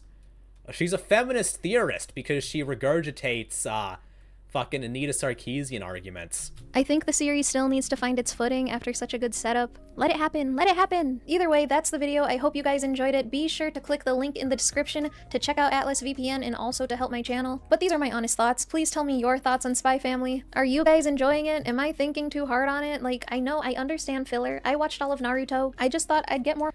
She watched all of Naruto and she's bitching about there being 5 filler episodes in Spy Family, which is primarily slice of life with, you know, some action and spy stuff. Oh my god. More wholesome content. But right now, I'm just, nah. But please leave a like, comment, subscribe, all of it, none of it, whatever you like. Follow me on all of my social media, blah, blah, blah, blah, blah. I will see you in the next video. Maybe, maybe not. I don't know. I want you to be there. It's not like I care or anything. Holy shit, stop with the stupid tsundere act, okay? You're not a fucking tsundere. Oh my god. Well, that was certainly something. Let's. So. Well, I probably shouldn't watch this one, cause I haven't seen Demons. I only watched 10 episodes of Demon Slayer. I did not like it. The bar was low and she still missed. Fuck. The toxic experience as a female gamer. She's hitting every fucking box, I swear to God. How are these people even real? 10 tropes and cliches. Okay, maybe we'll watch that one.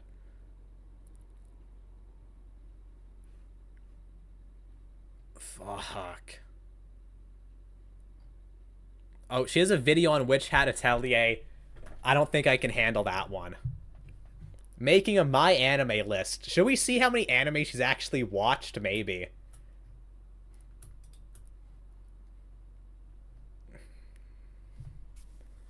Demon Slayer is alright. Never cared to continue after the first season and movie, though. I mean, I watched 10 episodes. And it was pretty whatever. Oh, she went to Japan. Fuck. Whatever. What else was there? Anime recommendations. Oh yeah, this one. The Shonen girls are trash. If you are... Whatever. Let's try this one. The Toxic. You guys, this is like the Candace Owen thing. You know when Candace Owen was a libtard and she tried to make that service that doxed people or something? A female that wants to play video games, you have to know before going into it that you will be belittled, harassed, and targeted for your gender. Toxicity isn't anything new to the world of video games. It's normal. It's culture, especially within competitive video games. I'm making a video to highlight all of this, to start the conversation of how mind-boggling this entire environment is as a woman. I want to talk about how women are treated and what comes with that, because it happens to me and to so many other girls. And it— Oh my god. Shut up! Demon Slayer's the generic shonen anime. Only as good as it is because of timing and UFO table art design and animation and Yuka Kaijura music. Yeah, I'd say so. I don't know. Demon Slayer doesn't really, I don't know, from what I watched, it kind of lacked substance. it sucks. The perils of being a gamer girl. Hey guys, I'm gonna play Smokes if that's cool. No, we're throwing, dude. GG, go next. No cap, you're actually brain dead. You want to play? Let's play. Okay, so she's upset that she's dog shit at the game. Okay, and then people make fun of her for being dog shit at the game. Hi there, my name is InaQ, and today I want to talk about the female experience in playing video games. Wow, wait, there's sexism in video games? It's not like there are dozens of videos online of girls getting harassed, bullied, or even catcalled while playing video games. I know you must be thinking, wow, Ina, you're so brave. I mean, discussing how women are treated by men, the pressures that come with being a woman in gaming, all of that is so groundbreaking. Wow, men in competitive gaming is toxic? Who would have thought? For the fellas that are out there watching this, She is really baking a storm in a water cup. See you. Fuck. You're probably going, not all men. Shut up, shut up. Yes, I know you guys exist. There are kind, chill men, gamer boys out there that treat women like actual human beings, but there are others that don't, and I'm talking about them today, okay? At least through my personal experience playing the beloved game known as Valorant. Breaking news. Okay, no one cares, bro. Holy shit. Andrew Tate has been hired by Riot Games following his recent allegations and comments toward. Wait, why the fuck? Why did Riot Games hire Andrew Tate? Excuse me? Normie's takes equals lobotomy. You know, the funny thing is that online gaming isn't even really that toxic anymore because you get banned for fucking even just saying a slur. So she's, you know, bitching about the least toxic online gaming environment that's ever existed. And this is without even talking about the kind of censorship you see on Discord or Reddit or whatever. So many people spewing below average IQ takes. Why can't they enjoy anime while actually thinking critically, being respectful, and not seeing everything through a Marxist lens? Yeah. Valorant, the Counter-Strike clone. Also, Valorant is majority female. That's probably why it's so toxic. Let's be real here. Like my sister plays a lot of games, and she doesn't really I've never heard her complain about this. But back in the day, she used to play a ton of Toontown Online. And then Toontown rewritten after online got shut down. And if you don't know about that game, just look it up, I guess. But that game, she always told me the community was super toxic. Like, ridiculously toxic, which is ironic because it was a Disney game. And look, another thing about Toontown is, you know, high percentage of female players, yet there is an extreme amount of toxicity, mostly from the female players. Women. They're masculine. In the Western world, they are trying to turn females masculine. It's not an accident. None of this is an accident. All of this is done very, very purposefully. And that's true. It's to destroy the will of man. Constantly. Look, okay, I don't like Andrew Tate, but it's kind of hard to shit on him, you know? I am reminded of my gender while playing this game. I don't enjoy that. Not in the way of like guys going, oh, are you a girl? Hey, you sound like a girl. 50% of the time when I speak, those questions come up. Thought she was getting toxicity from CS, but then I heard Valorant. But when it doesn't, if it's not them, it's me that constantly reminds myself that I'm a girl. I remind myself of my own gender while playing the game. What? I remember when Etika played Toontown. Okay, that sounds funny. And it's haunting me. I log in to play this game to have fun, and then I do the slightest whiff, I accidentally throw around, and then I constantly remind myself that I'm feeding into the stereotype of that girls are bad at video games. Oh my god! Look, stereotypes exist because they're true. I can't make stupid decisions or else my teammates will know. They'll find out that I'm a girl, and these thoughts are messed up. There are two genders in— Yo, just get fucking over it, bro. Alright? Gaming, a toxic alpha piss baby, or a lib pill beta. Toxicity in gaming can be its own video within itself, but I'm so sure that there are men watching this video, there are men out there that are like, oh, boo-hoo, get over it. Yeah, get over it. Oh, if you're a man, you will never have to deal with this at all in your life. Look, if guys fuck up while playing a game, they'll get called dog shit by their team.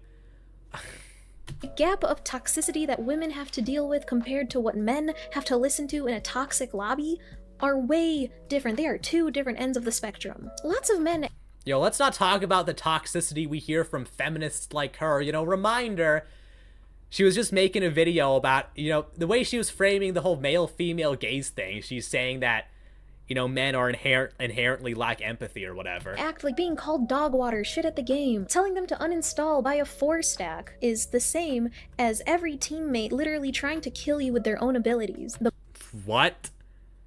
Okay, she's just making shit up. moment you respawn, they will kill you over and over again. Just for being a girl, all while making jokes about raping you, abusing you. To simply put it, men do not get bullied just for being a man. Yes, I mute, then concentrate on the game. She doesn't.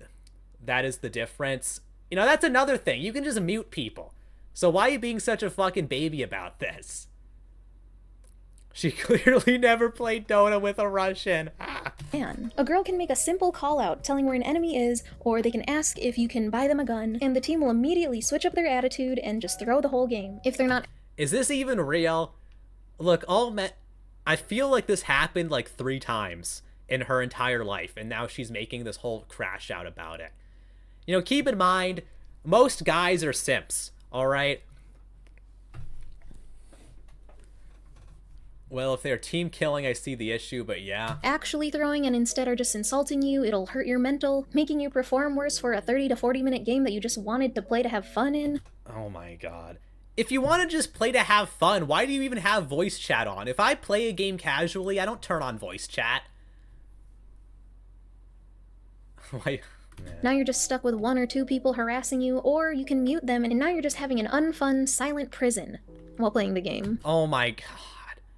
What? Why are you playing a game to talk? This is the whole thing with women. Why are you playing a game to talk to people anyway? I mean, I guess it's multiplayer, but if you want to play a game to socialize, why don't you get on with your friend group, okay? You have a Discord server. I'm sure you can set up. I'm sure your fans would appreciate being able to play a game with you. Why don't they just use a voice changer if that's such a debilitating experience being a girl on the game? That's another thing they could do. There was a doodle that I saw recently on Twitter having these thoughts, and when I saw it, I was like, yes, this is the video. No matter the game. There was a doodle that I saw recently on Twitter. Wow, you suck at math? Wow, girls suck at math. The thing is that, okay, there's like, for every girl that's good at math, there's 9 that suck. Okay, and for, you know, every guy that's good at math, okay, there's maybe 1 that sucks, alright? So, real gamers play in complete solitary confinement. Socializing is for the weak.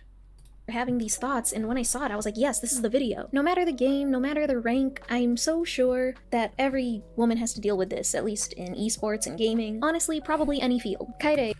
Man, it's so hard being a woman. Guys make fun of you on the internet. A talented streamer and player, she deals with this on her streams and especially talks about how angry she is about it. Isn't it crazy to think that you'll never experience that in your entire fucking... Okay, keep in mind, if we're talking a streamer, streamers get stream sniped or trolled on purpose. So, it's not a fair comparison. Life. Have you ever considered that you suck as a teammate? That's many such cases. Like that? It's so... man. And then men have the audacity to speak on it, thinking that they know exactly what we go through. Not you, Tyson. I'm not talking about you. Yeah. It's so bad to be a big streamer who has an army of simps giving you thousands of dollars for playing a fucking shitty video game. Oh, woe is you. Some people bully you on the internet, likely because you are a streamer. And that's just something all streamers, male or female, have to deal with. And aside from that, constantly getting treated like this has just seeped into my brain is that for some goddamn reason, I feel like I represent all female players whenever I play. I represent all girl gamers. Like, what? The moment I speak in this very team-heavy communicating game, the moment my gender is revealed, I just feel so much pressure and get the urge to prove my worth in some way or to at least not screw up. As a girl, I can't be bad at the game or at least not all the way down at the bottom of the scoreboard. If I do that, I feed into the stereotype. Stereotype threat, that's a word. Stereotype threat is a social psychological predicament that can arise from widely known negative stereotypes. Holy shit. They just dive right into the fucking Marxist theory, jeez. Stereotypes about one's group. And so stereotype threat comes from this study where it showed that when women were— Okay, I'm done with this video. Is the gamer headset a subtle detail to tell us she's a gamer? Man. Yes, likely. Okay, I'm done with that one. I do not give a fuck. Shit. Anyways. You think— Anyway, should I look at this? Boom, there it is, my anime list. And if you want to find me, I'm Q. Who would have thought? Where to even begin? Let's add anime entry. Oh, she never even had a My Anime list. This is her making one. Finished my... So how many shows did she put on? 253 apparently. Huh. Let's see. Oh, whatever. About her. She... Anyway, I guess we'll finish it off with this Shonen Girls video. Should be fine. But yeah, I'm getting kind of tired of this shit. So Playback speed 0.25. Okay, let's go. Hi there, I'm Inaku. I make anime-related content here, and today I just wanted to have a talk about some thoughts that I've been having about Amateur numbers. I have 1,000 entries on my anime list. You know, I think she said that she's been watching it since she was a teenager. And in this video, she's 23. So, years of watching anime and she's got 250. And look, I'm not one of these guys. And look, I don't qualify tourist or define it based on how many shows you've watched, you know? Because Mother's Basement has watched well over 1,000 and he's a tourist, but definitely is an indicator. About the writing of women in shonen anime. Yeah, 250, it is very little in the grand scheme of things, especially when talking about otakus. And she, by the way, is saying, she said that she's like an otaku for 10 years or something. Specific. Or weeb for 10 years, otaku, obviously not a real one, but... Battle shonen. I've been getting up to date with Jujutsu Kaisen recently. I love Nobara, I love Maki, and I love Miwa, and I'm just wondering if they will inevitably disappoint me, just like how the My Hero girls disappointed me. I'll touch on that in a bit, but yeah. Also, doing the research, seeing if anybody else has talked about this topic, I wanted to shout out these two creators and... Modern woman complains about a product that was never designed for her in the first place. Many such cases. Main villain in the channel right now, yeah. I've got a new arch nemesis here. Yeah, well, I'm gonna make a response video to her. I'll probably start working on it tonight. So I'm just watching a few more just to get an idea. 800 minimum if you have been an otaku for 10 years. Yeah, I'd say so. Their videos, they definitely have some solid points, some points that I agree on, some points I disagree on, and I wanted to add my own points into this discussion of writing women. Battle shonen, a genre that has literally taken over an entire medium of anime. She says taken over like it's a recent thing. What? A lot of characters in JJK are underdeveloped, not just girls. Look, that's the thing with a lot of shonen stuff, you know? Like, MHA, she shits on, you know, Ochako. A lot of MHA characters are really interesting, but kind of underdeveloped. Wait, there are women in JJK? Fuck. When you think of anime, a lot of people think of the shonen dad, Dragon Ball. The other half think of shows like Naruto or My Hero Academia. As an anime fan, when I see these shows, I think, hell yes. But when I look at these shows as a female anime fan, I'm like, oh boy. Yes, interesting. When she looks at those shows as a female anime fan, okay? When she looks at Dragon Ball Z and Naruto as a female anime fan, she's like, oh no, this is la heckin' problematic.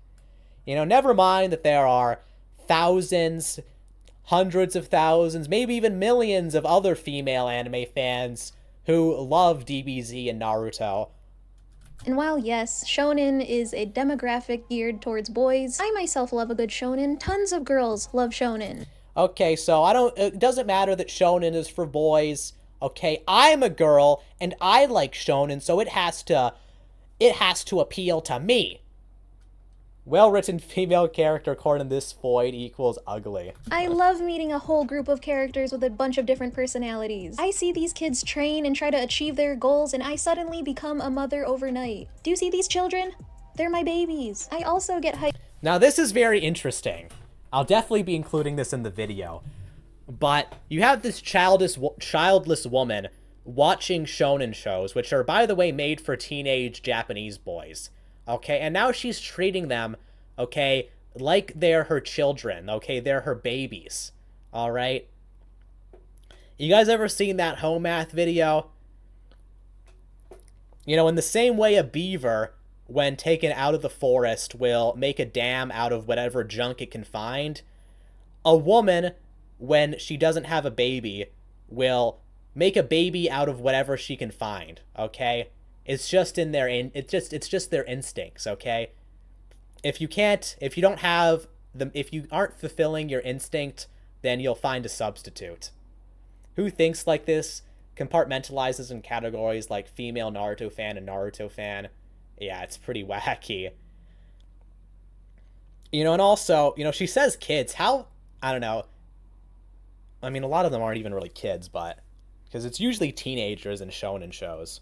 Over power scaling. I love seeing the battles and fights in these shows. The utter hype and satisfaction to see these kids beat the hell out of each other, to see our favorite characters struggle and then train, see these kids beat It's funny, she says kids. the hell And then in this scene, it's 3 adults fighting. Or, I think...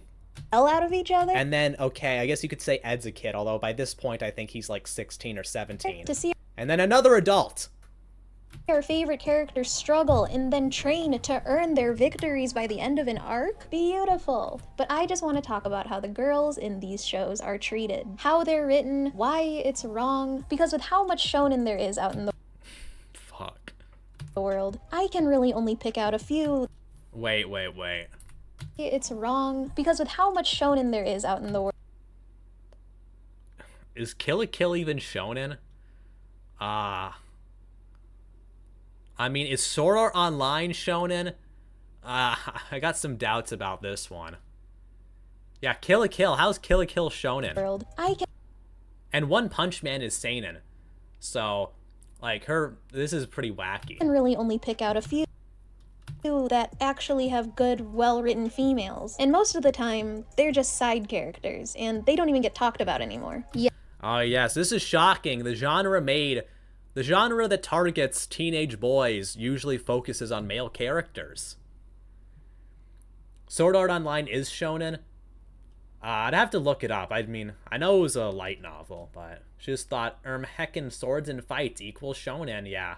Yes, the new gen shonen are a major improvement, but there's still more work needed to go, you know? So with this video, I want to figure out where this all started, what's done right, and where are we at now? So I think the best place to start and look at would be the series that launched shonen into the mainstream, Dragon Ball. Yeah, so she does the video essayist. Okay, she's all like, okay, we're starting with Dragon Ball. Aside from the main characters of Goku and Vegeta, we have the token female, Bulma. One Interesting how she immediately describes Bulma as the token female. of the biggest waifus and shonen girls out there, and she's great. What did Is Bulma really that popular as a waifu? I mean, I see way more people post about Android 18, for example. Side characters get less development than main characters? Shocking, I know. Bulma bring to the table, and how did they write her? Bulma, I'd say, passes the vibe check. Dragon Ball wouldn't be Dragon Ball without her. She is super useful despite not being able to fight like her male counterparts. She's a genius, and it shows. She invents and creates trackers, time machines that come in clutch to save the day. Capsule Corp is huge in the show, and her... Okay, so she introduces Bulma as the token female, but then actually talks about how she is useful and, you know, well-developed. Representation has always been taking something that was never meant to be a main focus on a certain type of media and then bitch about it until the whole thing is astroturfed. Fuck, no kidding. Bulma was relevant for like the first arc of DB and then was a side character. LMFAO, what the fuck? Man. personality is also not one-dimensional. She could have at least used Nami for this example. Probably would have been a better one, honestly. No, Bulma doesn't take shit. She puts Vegeta in his place, especially as a dad. She isn't a damsel in distress. She is... Bulma's one of the main characters. She's the one pushing the plot, and the classic Goku was the side character until Goku got popular. There for fan service, but she isn't just there for fan service, which is a plus. She's useful and... She's still just a side character, though. Fuck. You know, for the time, I'm impressed. And now after looking at Bulma, my question is how did we go from showing the world an iconic character like her to the next generation of women in anime? Second gen shonen. So starting off great with an iconic show like Dragon Ball, we enter a marvelous, amazing time where the biggest shonen ever get released. We got Naruto, ninjas, chakras, the Leaf Village, shonen. We got Bleach, the Bankais, the Soul Society, Zanpakutos, shonen. We got One Piece, the Pirates, Reverse Mountain, Hockey, shonen. A golden time for sure, but for women, debatable. Here, of course. For the women, for the girlies. We definitely see cliche tropes and damsels in distress, and I look back at these because they're the ones that got me into anime. My small, tiny, 9-year-old Sounds so cringe when she says it, fuck. ignorant self would see a girl on screen and be like, she's my favorite. And now looking back, I'm like, ooh, not her. No. Naruto, a classic shonen. Wow. So I wonder, did this woman get ruined by college? I'm assuming that's what happened. She went to some libtard university. All right. Probably bitched out at Charlie Kirk when he came to visit. Women most affected type video. So she got into anime by watching Battle Shonen. I think she said the first one she watched was Soul Eater. So yeah. I'd argue it's the biggest out of the three. Definitely one of my favorites, a core memory. Let's go through the main characters. She looks like a university graduate.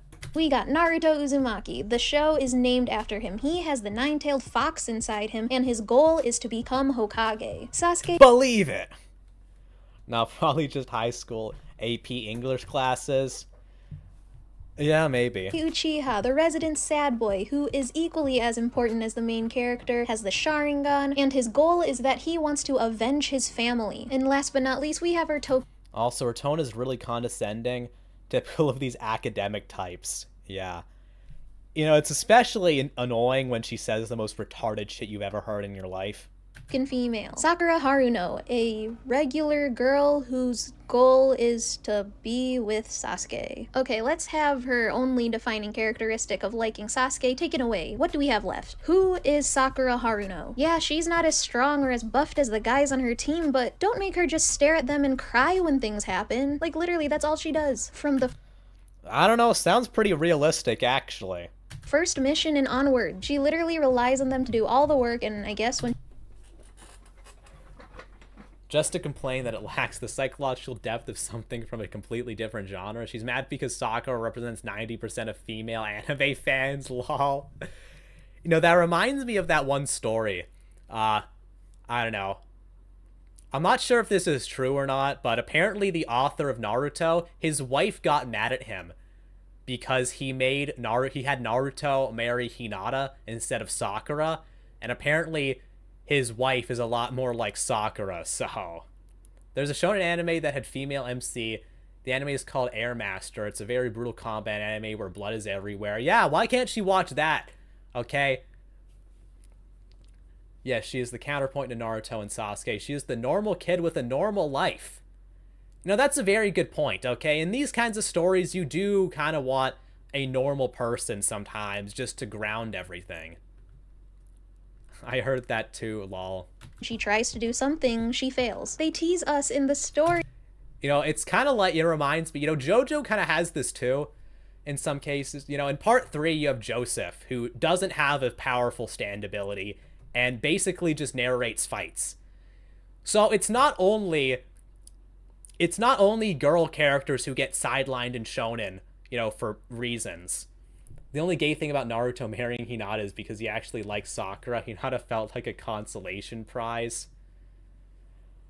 Yeah, I don't know. She reminds me of this one article I read about Claymore on some anime website. The writer praised the show for being all women-led, but criticized it for being too exploitative.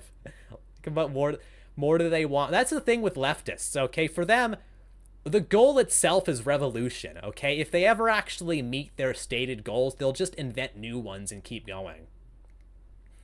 I don't know, maybe because they are students in training? Yeah. Saying that she is capable, which then leads to the biggest disappointment. She literally has lines in the show that say, "This is where I stop hiding behind my friends." And it lasts long enough to where you think that it'll happen, but it doesn't. Like going back and watching Naruto and knowing that Sakura is a main character, it's a struggle to see her on screen. Like, how do you follow this fight of Gaara versus Rock Lee with this fight? Like, I want Sakura to be good. Hey, look. Some of the best episodes of JoJo are the ones where they don't fight. You know, like the poker match against Darby is a good example, you know? I really, really do. Sakura did so dirty, especially because they have a capable girl in the show. She's just a side character, though. Hinata is capable as hell. But the thing is, they write her to the point where she is literally unable to speak. And don't get me wrong, Hinata... Oh, come on. Waifu material, especially in Naruto Shippuden. But for Sakura, the main girl, you can't even argue that she gets fixed as a character after the time skip. Because, like, look, what does Sakura do when they fight one of the biggest villains in an arc, Pain? It's almost as if Rock Lee is a physical fighter, and so his fight is gonna be action-packed, yeah? You know, another thing, she's like, oh, you know, Sakura is so useless. Well, I don't know what, you know, I find this funny because if you look at Sailor Moon, you know, one of the biggest Sailor Moon memes is Tuxedo Mask being useless. Alright, so you get the all-girl shoujo show, okay, with the token male character, who is also useless. Man, it's interesting. It's almost like, you know, they want to focus on, you know, the gender of the demographic they're targeting or something. And Sakura and Ino are both Genjutsu users at this point. No shit, they won't pull a Goku versus Vegeta in their fight. Yeah. She cries and screams for Naruto. Like, do something, please. Okay, Bleach and One Piece's females, not as bad as Naruto. Like, okay, I'll say Nami is as useful as Bulma. Orihime, I'd say, isn't as bad as Sakura just because they don't tease her ability to be capable as often. But come on, like, she's really just mostly there to be the damsel in distress. Same with Rukia. Orihime, I'd say, is just tragic because being sensitive, having empathy, being scared is okay. But for some of these moments, be strong too. Move your legs, you're about to die. Like, look at what's happening to your poor man. With Nami, yes, you are the navigator. The boys would be lost at sea without you. But time and time again, these girls just get pushed into the background because once they were at the forefront of the show. Like, another factor with these shows is that the big reveal is that the woman is capable. Like, oh my god, we can rely on her. With Naruto and Sasuke's time skip, we knew that they were Rukia's bad as a fucking joke tier take, yeah. I mean, look, people love Rukia. I mean, come on. capable, and they just got cooler. Sakura's reveal is that she's cool now. Referencing Buckwheat's video, the girl saving the day shouldn't be a surprise factor. Now, aside from the big... I mean, look. It does show... In Sakura's case, doesn't that show a lot of character development? Literally the entire first half of the show is focused on her character arc, yeah. 3, a new show came along. Let's talk about Fairy Tail, because this show... Wasn't Fairy... You know... these teenagers and college kids don't actually care about narrative character arcs, yeah. Look, they just want the hype aura... They just want the hype aura farming moments. Is the most frustrating to me. All the women here are disappointments, maybe except for Mavis. Lucy is the damsel in distress. Her power is literally making other people do the work for her. Some of those... Oh my god!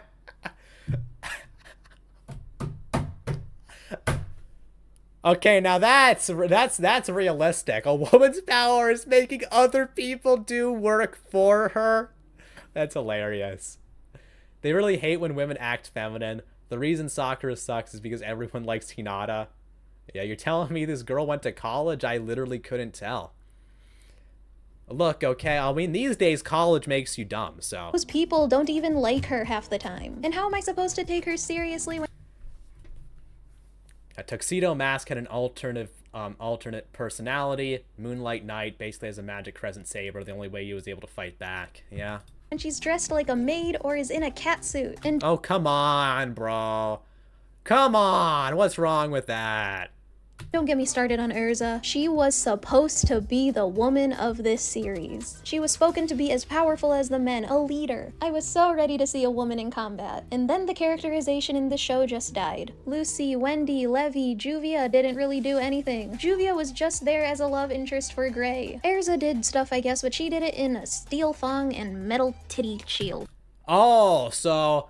it's not enough for Erza to do stuff. She has to be wearing the appropriate attire. Give me a fucking break. They each really only had one character trait, and mostly all needed to be saved. And then finally, a semblance of faith. We have hit a new modern era of anime. And look, honestly, I think she's expecting way too much from fucking Fairy Tail. Like, what, does she expect some super deep characterization or something? Next Gen Shonen. A new anime released, and it has a great cast of characters, and what? The females are capable? Ladies and gentlemen, boys and girls, I present to you the ladies of My Hero Academia, and most specifically, Ochako Uraraka. This girl, immediately from episode 1, is introduced as someone who is helpful, not useless, has her own goals, and even saves the main guy. And don't get me started on the fight with Bakugo. Season 2, I was so hyped to see our girl stand up. You should have watched Erza versus Erza, basically weapon equip versus armor equip. Here we go. Aw, shit. Here we go again. Against him. Like everyone, even me, was very worried for our girl, but no, she ended up actually proving herself as a worthy opponent. Bakugo even acknowledges that. Like, yes, this is all I wanted. My girl in combat dreams are coming true. Because with this only being season 2 and she's doing stuff like that, Uraraka can only get better. Psych, did I say that she was the token girl of the anime trio in this show? No, actually, she turns into a supporting background character. And this anime trio was actually a bait for this anime trio. Holy shit, give me a break. But while I do love the characters, I love this show. I don't know if you can see it in frame, but that... It's fun. It's kind of funny how she kind of ignores how Ida also gets sidelined. Okay. This girl was so much NMC that this version of Uraraka is the nerfed version because she stole the Holofort in the pilot. Who couldn't know? Look, the whole thing with that is that, look, the show just kind of changed direction a bit, you know what I mean? And this is, whatever, where's the talk about all the gay shipping in the MHA community? Yeah, real, where's that? That's a My Hero poster. I really, really like the show. It's just I'm looking for someone who can, you know, represent up there. I want it to be a girl in Class 1A that can go with the main character. Yeah, she likes My Hero Academia, she just wants the representation! Okay, never mind that, you know, Ochako had a lot of good character development in season 1 and 2 and some cool moments. Oh, she doesn't get enough screen time later on, so that just completely invalidates everything. Deku got sidelined in his own show. Real. Women who bitch about shonen women not fighting when there is a female military draft. Fuck. You want female combat? Watch Pretty Cure. It's basically martial arts plus magical girl transformations. Yeah.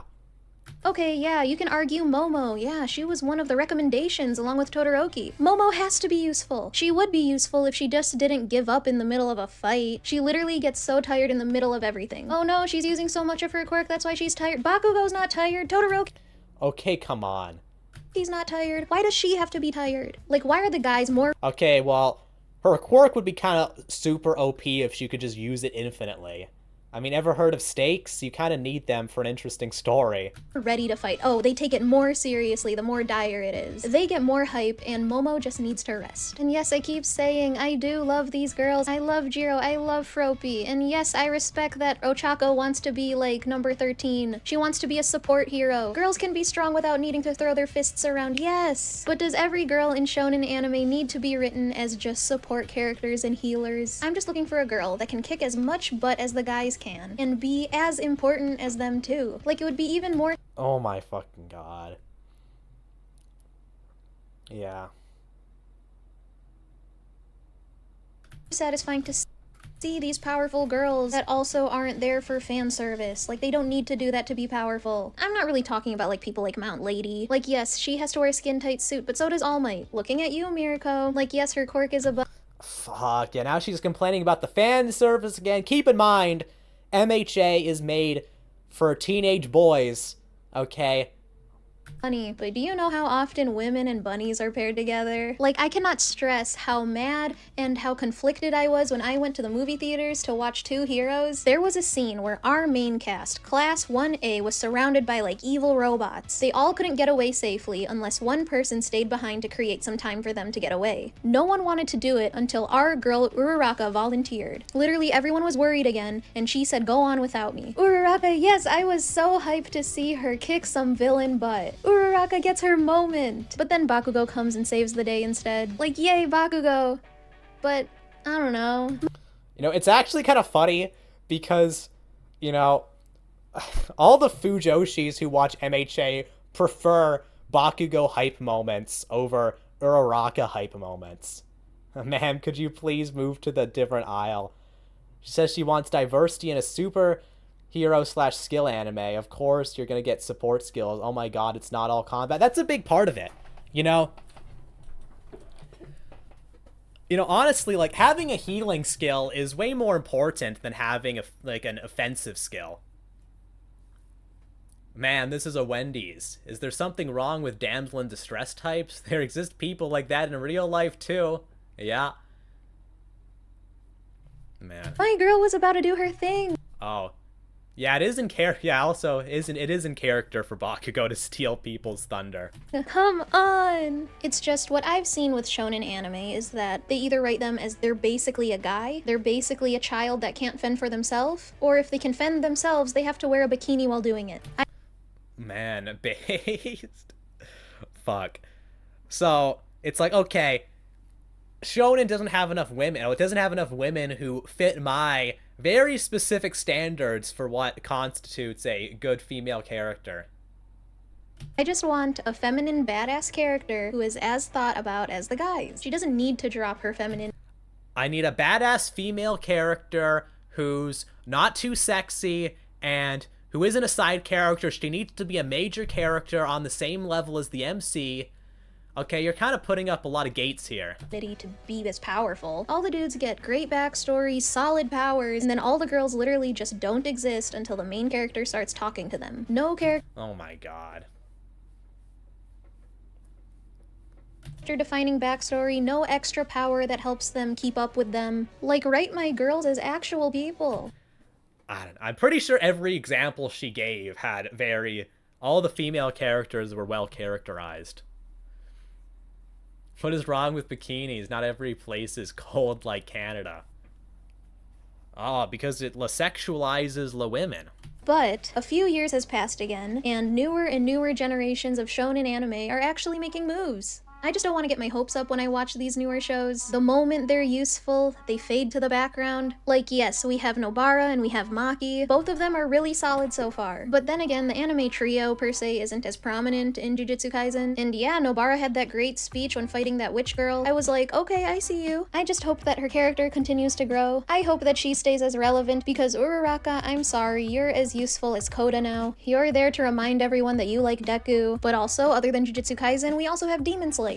Nezuko is definitely a side character to these three boys. She's always there to help Tanjiro while he's fighting as well, which is really cool. To the most tourist mid shows in the last 10 years, yeah. I don't think they pay attention, just watch TikTok, then get mad at random things. Many such cases. Cool. Hi, Editor InaQ here. I just wanted to add, because I forgot to talk about it, is that Nezuko, beautiful, protect her. She is great. Except for the fact that she's like basically a Pokemon. Like, she's as useful What? as Pikachu is. When Tanjiro needs her, Nezuko, I choose you. She comes out of the box. She doesn't talk. She's basically a puppy. It's like, okay, useful. Yo, what are you talking about? People love Nezuko. Come on. And look, by the way, are you saying that a character needs to talk to be well developed or for the audience to empathize with them? That's discrimination against mute people. How dare you? But like, character-wise... And then the show introduced us to Shinobu, which is like, yes, a feminine, strong girl. Also side character, but she's also a good example. Progress in the shonen anime-verse. Girls in combat, not just your healer. Women can fight too and not have their boobs pop out of the frame. Yes, finally. It's not... What's wrong with Pikachu, the least objectified Pokemon of all? Fuck. Just a majority of boys watching the show. Man, things might be better if women were like Pokemon. I choose you. Wife, do the dishes. So she's saying Pikachu is useless. What was her point even? Actually, Pikachu basically is the detragonist of the Pokemon anime, so... Fuck. It's also a lot of girls. Girls want a badass female in the spotlight. Yeah, but girls aren't the target audience for shonen. And most of the actual female shonen fans don't give a fuck. I want to be able to show my nieces anime and for them to identify with the girl on screen and be like, yes. Yeah, nieces, because she doesn't have children and very likely won't.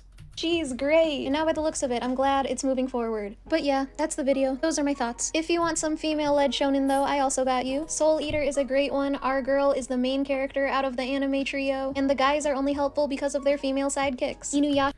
Okay, so it's fine for Soul Eater to turn the guy to make the guy characters dependent on the women.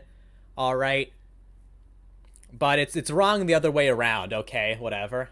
Asha is a great female-led isekai. But yeah, please like, comment, subscribe, all of it, none of it. Let me know your thoughts on this matter. Who are some... Bro.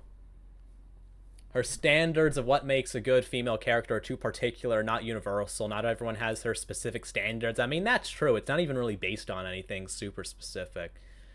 False, girls want to goon to Gojo. They're mad there isn't a self-insert for them in these shows, aka Mary Sue. Well, look, when we're talking about the actual female shonen fans, I'm talking about the Japanese ones. Basically, every Western female otaku is a fucking, you know, tourist. You know, otaku in quotation marks, of course. I need an exact reflection of myself to enjoy fiction. She only had 2 recommendations, 2 popular ones at that. That's actually another good point, because there are even ones we've discussed in chat that she could have mentioned. So she gives a whole 2. Oh my god. This is how you write women in anime. Okay, that's 44 minutes. Maybe we'll save that for next time. Anyways. My last anime recommendation where the male is the support and all the female characters are combat. Hybrid X Heart, Magius Academy, Extraxia. Basically a healer and cyber armor battery. Or, you know, hey, how about something like Rosen Maiden? You know, I think it's I mean, there's not that much action, but same kind of thing. Or, you know, actually, a lot of gacha games have the females doing all the fighting, and then the guy is just, might as well be a background character. You know, like Blue Archive or Nikkei. Anyways, though, what else? I don't know, should we watch one more? Maybe a short one.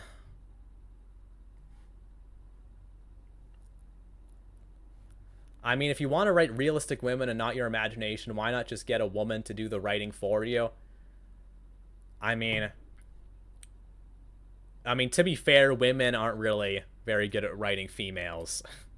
So, Rose and Maiden have a lot of action, but also the dolls being cute and feminine. Yeah. Let's see.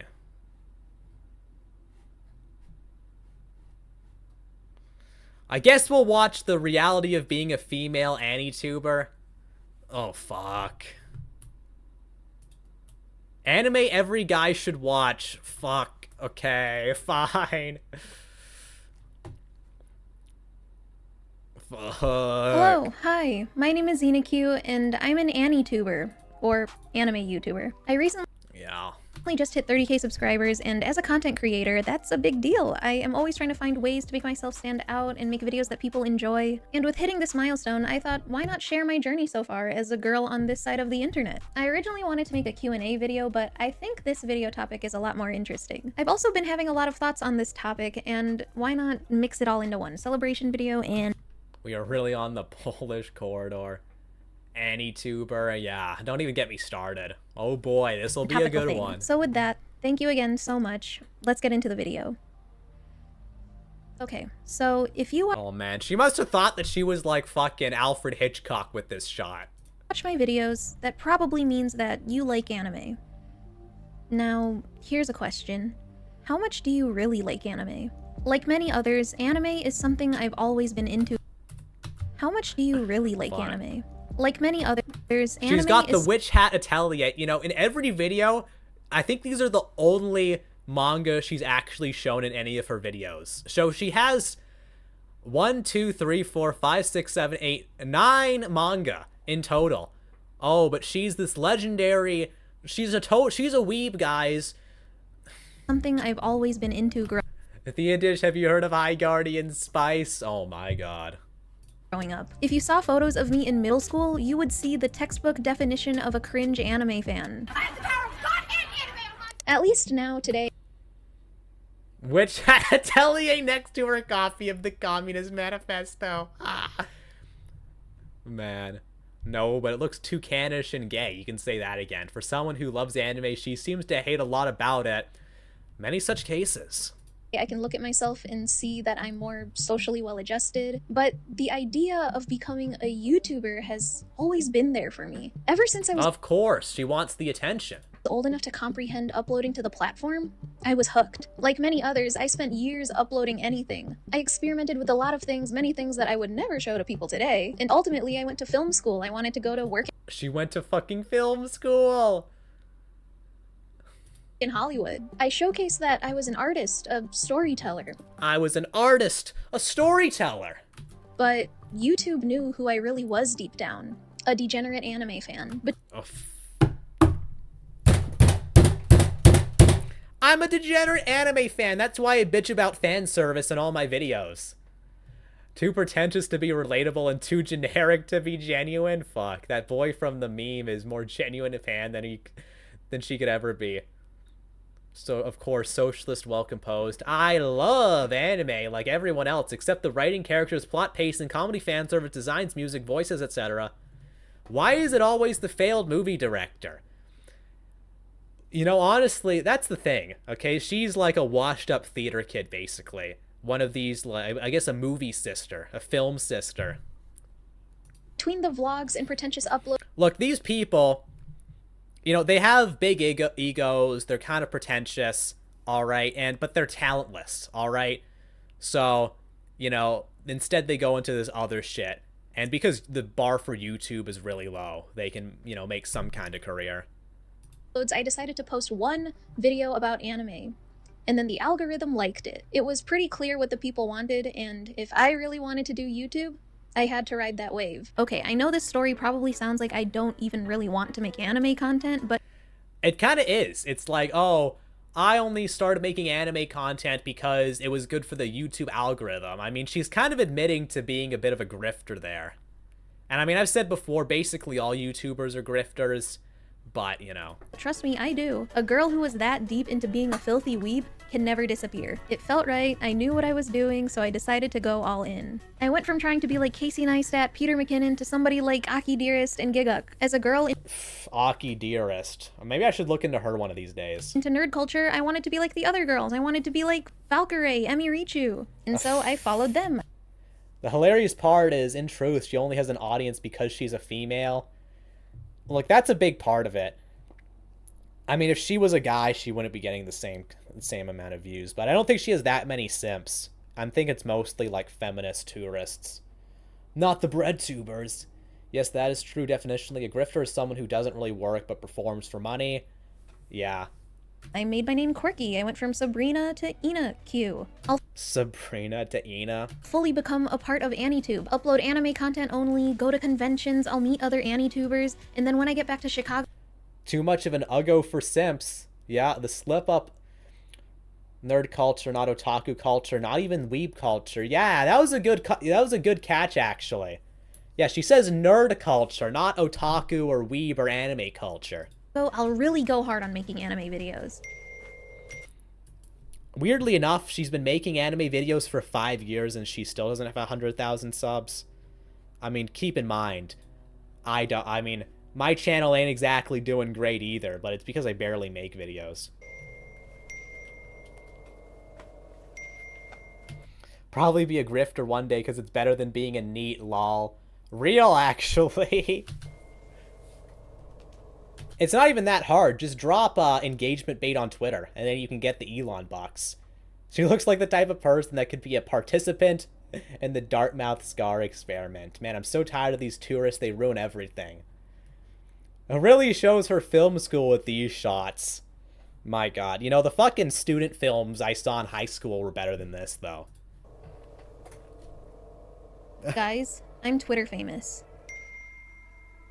And just like that, the reality of being a content creator hit me. Twitter had found my video. A tweet talking about my video went viral. 635 quote tweets? Basically, because to her, nerd culture is just the icky men who have hobbies that she can grift off of. She doesn't even discern between otakus and Western media nerds, lol. Yeah, she's Twitter famous! Hate memes? When this tweet was made, that video only had 50k views, and I say only, but that's a lot to me. And now it's hit 500,000 views. And because of that tweet, my channel started to really grow. I know that there will It's like movie school ruins your filmmaking skills. Probably.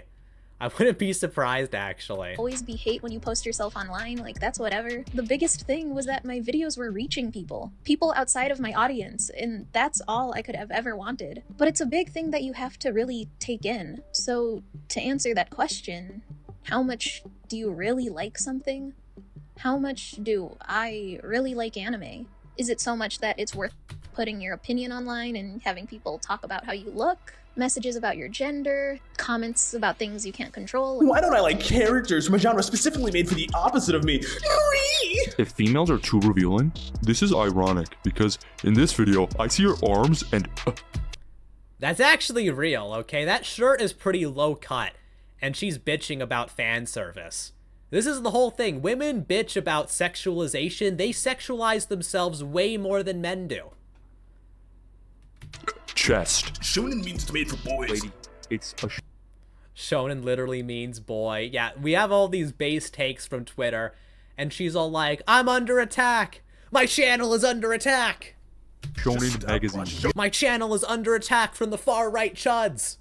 No shonen means for boys, not right? girls. Go watch shoujo. You're better off making shoujo content. Real. Oh, if only there was an entire genre of anime dedicated to women. Face is ruining my day.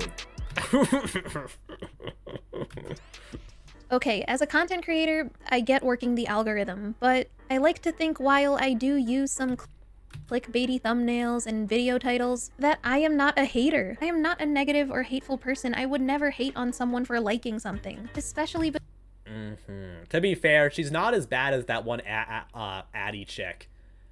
Maybe we'll talk about her next time.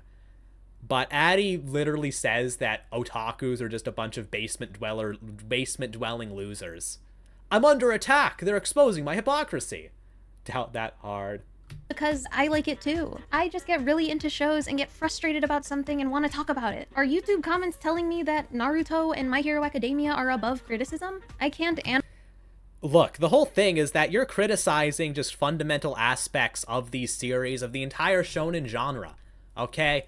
It'd be like if I started watching, like, you know, if you go watch, like, a shoujo show and you're like, you know, I don't like too many female characters and there's too much romance, you know?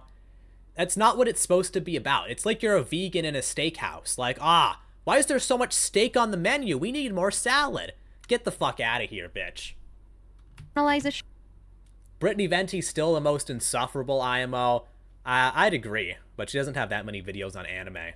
Show because it wasn't made for me. I'm not saying I'm above hating on things, but I don't want that to be like my image or my legacy with my content. It is. You can critique my videos. I get so many comments doing that, and it's okay. At the end, I always say keep the conversation going in the comments. Hello, video editor Ina here. I realize same reason I don't watch American TV slop. I know I don't like it, so I don't waste my time watching then bitching about it. I mean, exactly. And it's the same with all anime. Like, I don't watch anime that I know I'm not gonna like. And if I watch a show and I don't like it, I don't finish it. that in the video I don't really address like those takes about like shonen is for boys, and I feel like I should, but basically the demographic or magazine, the genre should not excuse poor character writing. Like, you should want better for your characters. You should want better. I feel like it's okay for me to critique. Look, the whole thing is that they have good character writing. They just don't get enough screen time according to you, or they're too sexualized according to you. It's okay to disagree, but like just saying that And look, you don't even really need the female characters at all. You know, JoJo's Bizarre Adventure Part 3, very good. If you shoehorned some fucking female characters into the Joestar party, look, maybe you could argue that it would be better. Okay, bare minimum though, it would completely change the show. It would completely change the dynamics of the cast. We have better, you just can't see because you're female gays. No kidding. I'm not saying shonen is bad. I'm just saying the characters that are written could be better. Like, come on, internet. Anyway, video diary, YouTube video-wise, content creation thoughts is just... I think I've come to a point where I don't know what to do with my content right now. I thought of this video because I guess I'm just really processing that I'm being perceived online, and I'm like getting haunted by the expectations that people might have of me. I am the obnoxious rent-free feminist of AniTube. Or if I make a video outside of shonen, shoujo, that shoujo video turns into fuel for the internet trolls to like use against me somehow. I get YouTube comments saying, you're better off sticking with shoujo.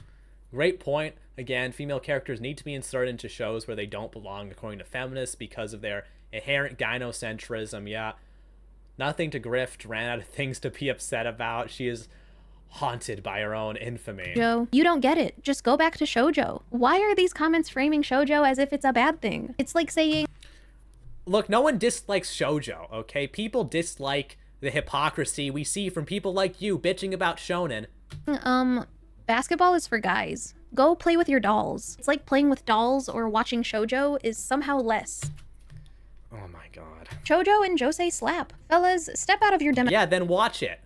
Okay? demographic and watch Real Peak. It's just the fact that there are girls like me getting told that shonen is for boys and shoujo is for girls, so just Because it literally is. stay in their lane is annoying. And the simple answer to this, of course, is, Ina, just make whatever you want. Yeah, I'm gonna make whatever I want. Wow, oh my god, you're so brave. I don't know, I don't even know what this video Oh, stunning and brave. is anymore. Let me vent. I just feel so torn and I want to let it out. And I definitely think this is because I feel very alone on this. She is framing shoujo as a bad thing. She is being bad faith. Yeah, exactly. And look, it's just a straw man. There's no stigma against shoujo in the anime community, okay? There is a stigma against people like her who bitch about fan service and shonen tropes and other anime tropes. Niche inside of AniTube. So many girls watch anime. There has to be other female anime content creators out there. Yeah, lots of women do watch anime. That's why shoujo exists and josei. I think there's more. There has to be more. And there are. You just have to seek them out. It just sucks that they're not as big as other anime content creators, but they're there, and I want to talk about some. Diversify your subscriptions, folks. But welcome to the part of the YouTube video where I talk about some non-male AniTubers that you should check out. So let's rapid fire None of those bad men. through these. Starting off with the Anime Tea. Deep dive video essays about whatever anime she's into. Ooh. You know, she is giving me a gold mine, actually. I mean, come on. Alright. This has... Okay. Berserk is a shonen with a shoujo writing style that kind of proves her wrong. And it really does just boil down to aesthetic. No, shit. Yo, she's giving me the gold mine here. Okay, after I'm done... Man, I'm gonna have a fucking list of freaking... of AniTubers I'm gonna have to take down. From shoujo and the history of anime pretty boys to social anxiety of the characters like Bochi the Rock and Komi Can't Communicate. I do a lot of absorbing while watching her videos, if that makes sense. They're really, really good and definitely deserves absorbing more views. And then we have Esper. I found Esper's channel through another video where I was collabing with a Black Queen is talking. Y'all sit down and listen. A bunch of other AniTubers about who has the best thumbnails, and she was one that stood out. Like, look at her channel. And trust me, the content is really good too. It's really centered. Let's see, what do we got here? How Jujutsu Kaisen let down its entire female cast? Holy shit. On Jujutsu Kaisen right now, but it also has talked about shows like Hunter x Hunter. I love... Oh my god. You should...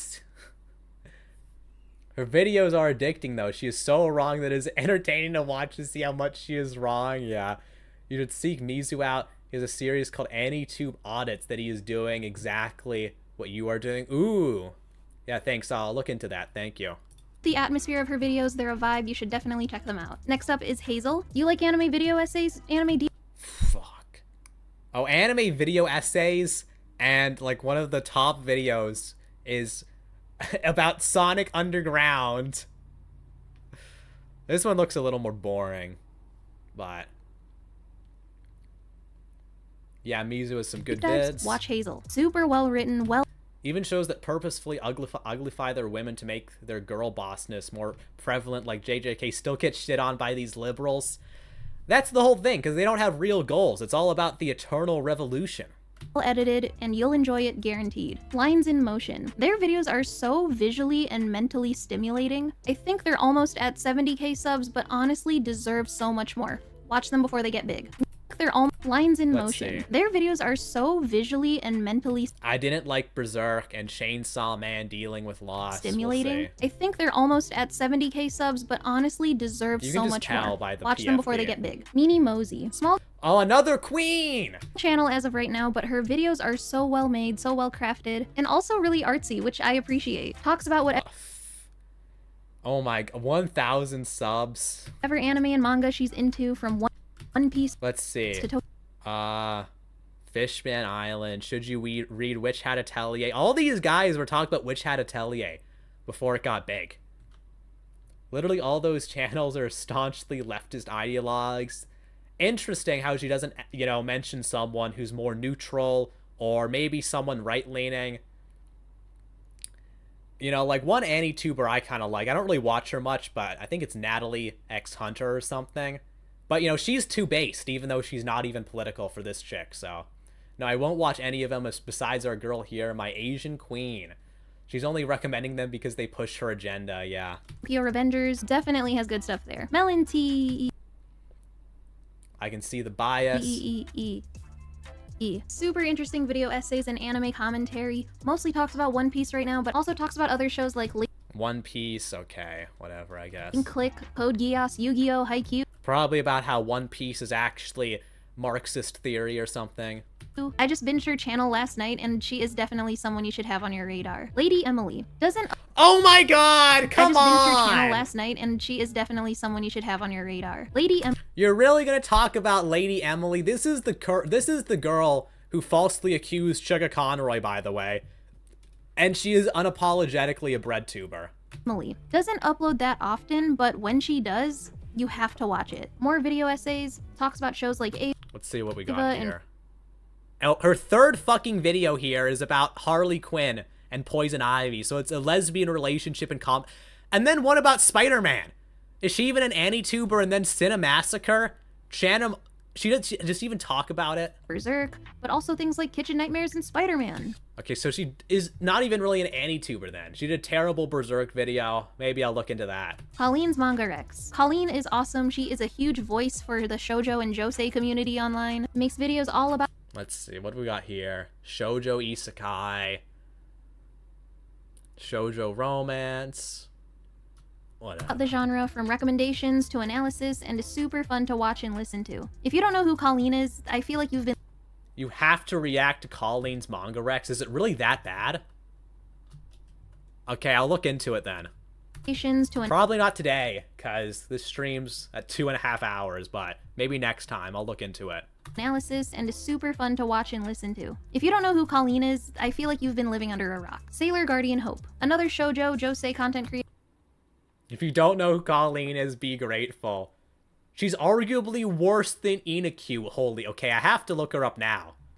Okay, we'll save that for next time. And has super interesting video topics like TikTok being obsessed with Hello Kitty, Lost Girly Media, Magical Girls. She's the type of channel that you watch as a girl and you look at it and you're like, wow, I love being a woman. Her videos heal my inner child. And for our final number 10, we have Cinemonica. She talks about anime and Hollywood cinema. From talking... Yeah, anime and Hollywood cinema. You know, and they wonder why we call them all tourists. Okay, what otaku is gonna make a YouTube channel where they also talk about Hollywood cinema? Who gives a fuck? My God, that sounds like it'd be a high cortisol fun time. I want to see how bad it is. Why can't these people just watch Has Been a Hotel and stuff like that instead of infesting anime? I know. She made a video essay about how there's a misogyny in the shoujo fandom of all things? How?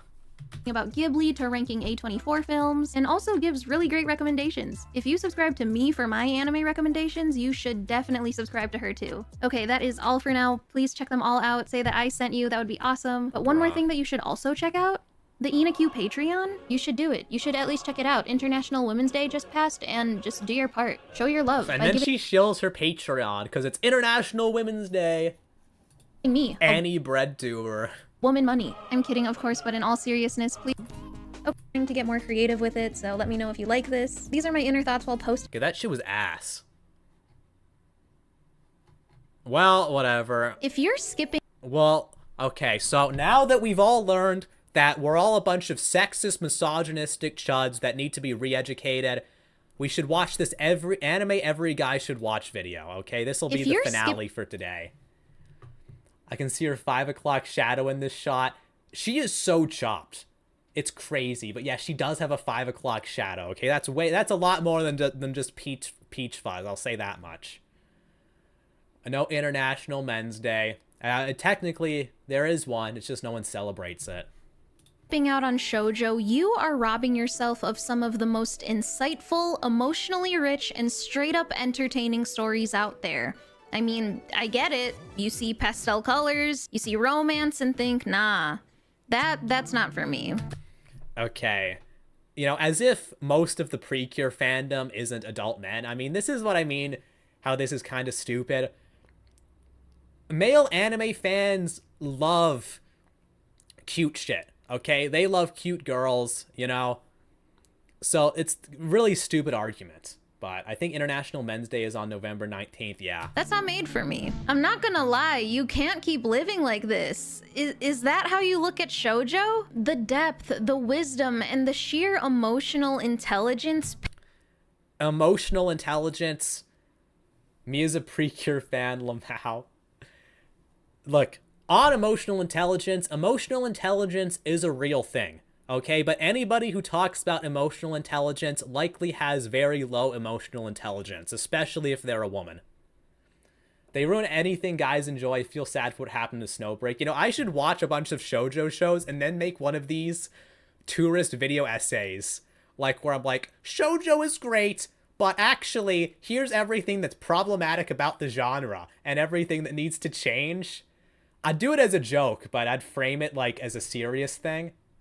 Packed into shoujo stories will teach you so much about resilience, relationships, and human connection, as much and if not more than your shonen and beloved seinen series. Emotional intelligence, I am not smart enough to argue logically, so I have to pretend I have another kind of intelligence, yeah. Just think about it. The world conditions us to think that shonen is just about fighting, when deep down, you know that there's so much more than that. There's shonen romance, there's shonen sci-fi, there's heart, believing in yourself. Yeah, everybody knows that. And just saying, women happily binge these shonen and seinen series. They happily watch these shows and then bitch about it. Every single week. The funny thing is she's like, here's all the women who love shonen. And then, by the way, this video at the bottom, what's missing in anime black female characters? So it's a woman complaining about anime, okay? Not being progressive enough. This also looks like another woman complaining, all right? And I guess those are fine. But this is also just tourist poser shit. Animes that will alter your fashion brain. That's just LARP bullshit. Why is Inaku jaw mocking me? Women love their buzzwords. She ironically sounds more like a Redditor than a Redditor. Emotional intelligence is a scientifically fraudulent concept, I'm sure, but you know. Despite it being made for boys, it's not boy eat rock, girl eat stick, ooga booga stay in your lane. Shonen is something that I bet she's eaten a lot of sticks, if you catch my drift. Girls genuinely enjoy too. Like, you think of shonen, Speaking of watching anime, will you stream an anime watch party? That'd be fun, actually. I'm not sure what we'd watch, though. I don't know. If Blue Archive Season 2 comes out, I would 100% do a watch party for that. That'd be hype. Think of battles, but what about the battles that you fight in your mind? Women are all like, okay, we don't have to be drafted for war, but just think about the battle we have to fight in our brain. I had to get up and do the dishes today. That's even harder than fighting on the front lines. Battles you fight in your soul. Battles of self-worth, understanding. Chad dumped me. This is a battle in my soul. And love. Shoujo doesn't tell you what to feel, it makes you feel it. The best. You know, isn't that a soccer jersey? How much do you want to bet she doesn't watch soccer? Parts to series that we love are the relationships between the characters. Wow, you're telling me that the people like stories because they have stories? You're telling me this for the first time? Platonic or romantic. In Hunter x Hunter, Gon and Killua's friendship carry the series, the Chimera Ant arc, and the ending felt like a tragic love story. What? What? Okay. Mangaka of Hunter x Hunter is actually married to Naoko Takeuchi. Okay, what about it? Void independently wearing sports ball clothing, immediate red flag, yeah. The woman who made the queen of shoujo itself, Sailor Moon. He had shoujo elements woven in Hunter x Hunter and Yu Yu Hakusho. Shoujo's Rose of Versailles is woven into Berserk. Miura What? said it himself. He studied shoujo to figure out how to write deep connection, to write emotion. Dandadan's mangaka was... Why do women every time think male friends automatically means they're gay? Women just can't imagine a spiritual brotherhood. And Berserk finally mentioned, yeah, women always make it gay. Forced to read shoujo to actually learn how to write Momo's and Okarun's romance. Yes, romance is the biggest theme in shoujo because of how well written connection and personal relationships are. Okay. It's not just because women are more into romance, but before I sleep, by the way, whatever you do, if you live in the USA, please do vote against data centers. These structures suck up your own water supply while they force you to still pay for it. Yeah. I mean, can you even vote against that? Are they doing referendums? I thought it was just something they're doing unilaterally. And I doubt Republicans or Democrats are going to oppose it. Patience, empathy, and the power of small moments. It's not all about getting the guy pretty boys. It's about... Okay, let's not pretend like that isn't the main point of these shoujo shows, is for, you know, femc self-insert to get a Chad or a pretty boy or whatever. What's the Japanese version of Chad?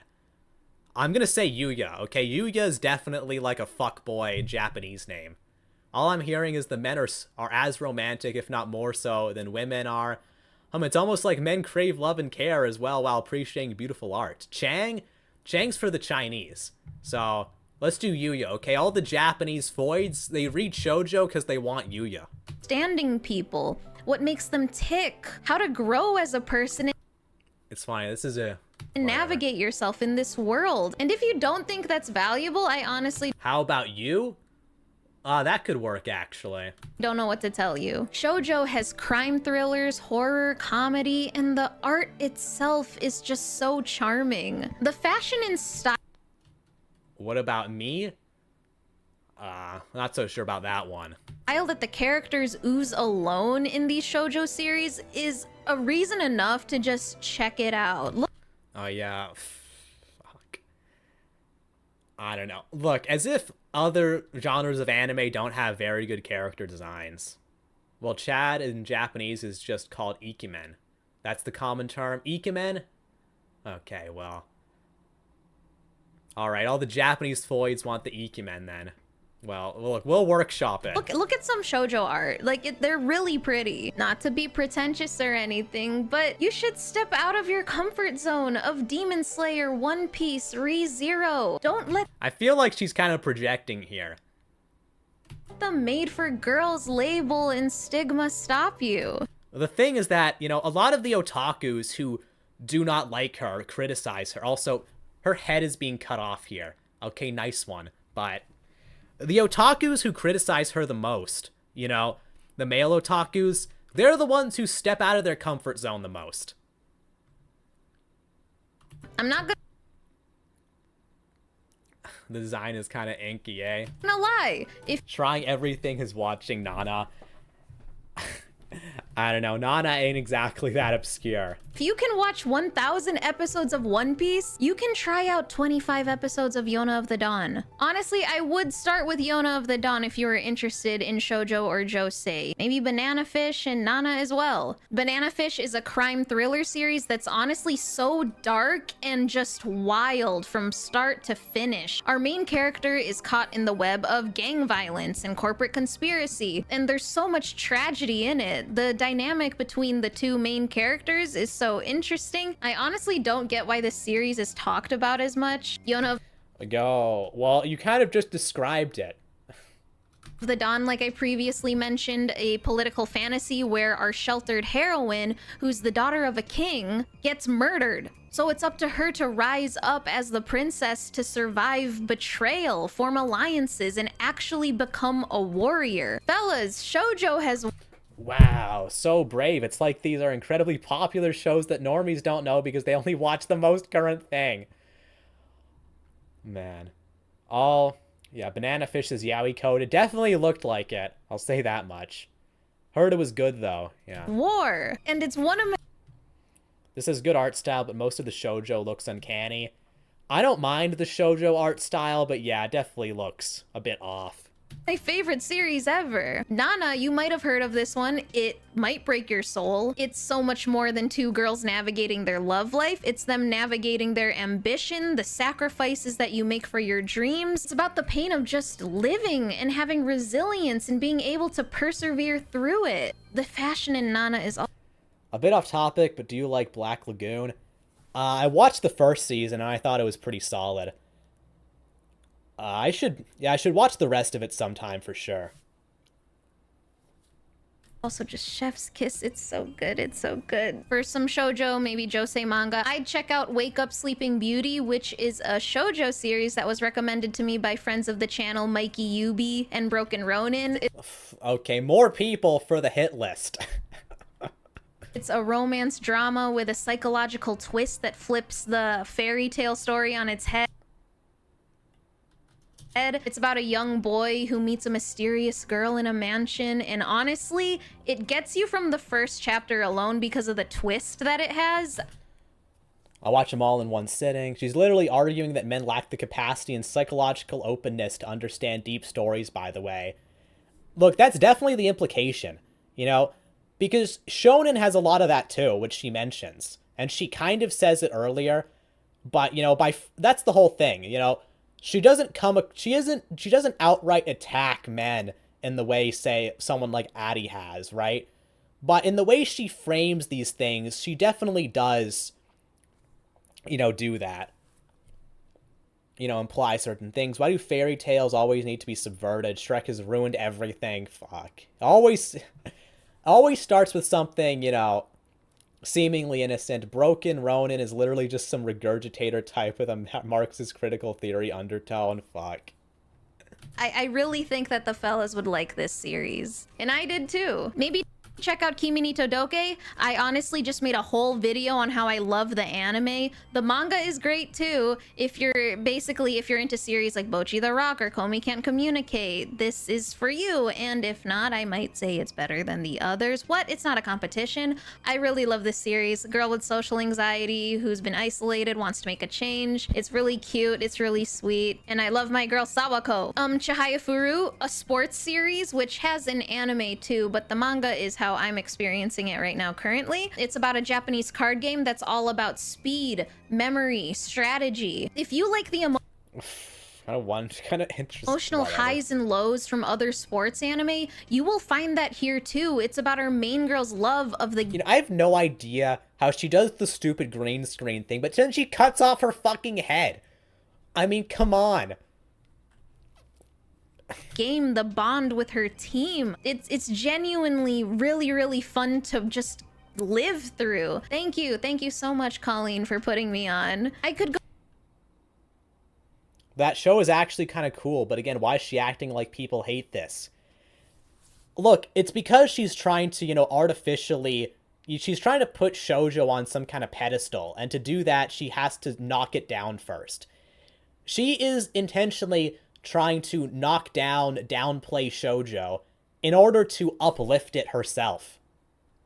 Go on, but at the end of the day, watch shoujo, try it out, and most importantly, watch shoujo that would interest you, shoujo that would excite you. Just try it out. There's one for everyone. You want comedy or in High School Host Club? Horror? Junji Ito writes shoujo. Tomi. Romance drama, Fruits Basket, fantasy romance, Kami-sama Kiss. At the end of the day, shoujo Take your own advice. I was thinking the same fucking thing. Isn't about reading or watching it to prove that you don't hate women. It's not like a homework assignment to prove that you're a real anime fan. It's kind of funny because she's framing it like that. She's framing it as anime every guy should watch, and then she's all like, oh, shoujo, it's so empathetic. You're watching what interests you. Actual good advice. I will say that the street cred is unmatched if you do, though. The most Oh yeah, but you'll get street cred though. Prove I don't hate women. Why would I do that? important thing that I want you Man. to take away from this is to just not miss out on the best storytelling manga and anime has to offer. And if you're just not going to try it out because it's just not made for you, you're basically just proving my point. Look, no one says that you can't watch or enjoy something that isn't made for you, but when you do, you have to go into it with certain expectations. Alright?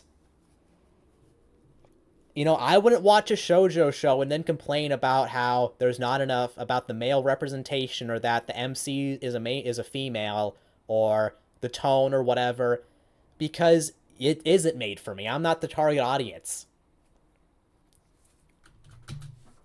Honestly, there are so many jokes that guys do that are saying, Shit is making me laugh. It just sounds so stupid, yeah. 6'7", by the way. I read feminist literature. What if you actually became that guy? Well, not the height part, but like reading female-centered stories? Okay, now she's saying she wants guys to read feminist literature and female-centered stories. Oh yeah, but you're not supposed to watch shoujo to prove you're a feminist or something, or that you don't hate women. By pitching shoujo as the definitive genre for the meme term emotional intelligence, she's implying that the feminine mode of processing emotions is the only correct one. Yeah, that too. It's like me seething uncontrollably at the main character in Precure having a crush on the Ikemen character. Yeah. No kidding. Huh? Be the guy. Be the guy. If you're interested in learning more about shoujo and josei, recommendations, just all about Man, she says learn more like it's a cult or something. the demographic, I highly recommend. Well, isn't Ghibli shoujo? Plenty of males have seen those anime. Well, Ghibli wouldn't really be shoujo, but you know, that's a good point. Okay? Ghibli does have tons of female characters. Be a male feminist. Checking out Colleen's manga recs. Oh, Colleen again. Alright. She's on the shit list now, okay? Next target. Their entire channel is about putting you on some shoujo peak and understanding it better so you can love it better. Like, shout out Colleen. Yeah. Yes. Let's go. If you're new here, hi, my name's Ina Q. I make anime comment. Well, I think that's it. I guess she's just doing a plug at the end. I don't know why she has a minute-long outro every fucking video, but whatever. Anyway, let's look at this Colleen manga rec first. Are these shoujo better than the big three fantasy shows? She's pushing this big three fantasy thing.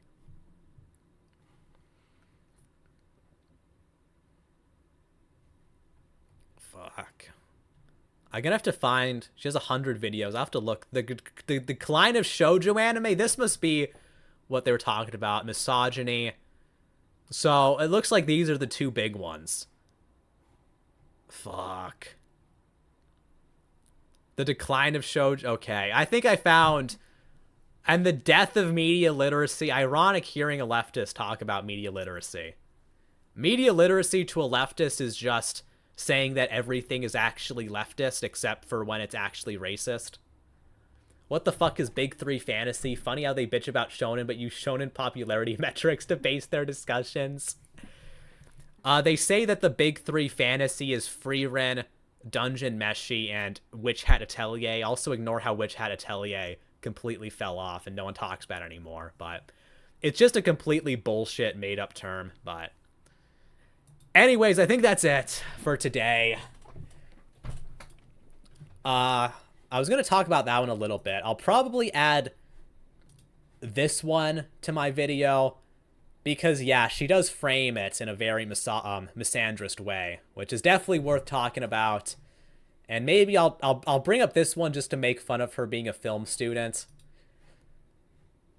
Oh, look at that anime avatar. Yeah, you definitely look like that girl. It's like the meme with the dragon heads. Yeah. Well, that was fun. Where one is obviously not belonging. What is Witch Hat Atelier? To be honest, how is Freerun even a main fantasy? I've not seen it, but heard plenty of people saying it's mediocre, but shines above every other recent thing. I mean, Frieren, it's kind of weird how Frieren did get super popular because it's kind of like a slice of life fantasy adventure, you know? It's not about the epic fights or the crazy monsters or saving the world. It's basically just three people going on like an actual adventure, you know? Because a lot of the episodes are about pretty mundane things. Like when one of the main characters gets the option to learn any spell in existence, including crazy OP ones, she learns the laundry spell. Okay, that's the point. It is kind of mundane, but Frieren is pretty alright. It's just Frieren has an interesting story and characters, yeah. Frieren's about the journey, exactly. I like generic adventures, so that sounds good to me. Yeah, you'll like it then. I'll say this, the demons, okay? The whole demon arc is pretty based. But, you know, you'll see that. But anyways, though, that's it for today.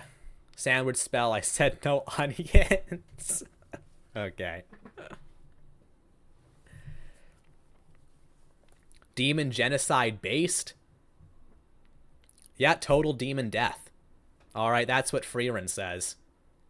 Night out. Yeah, see you later, Night Guard. Frieren is also based. There's that.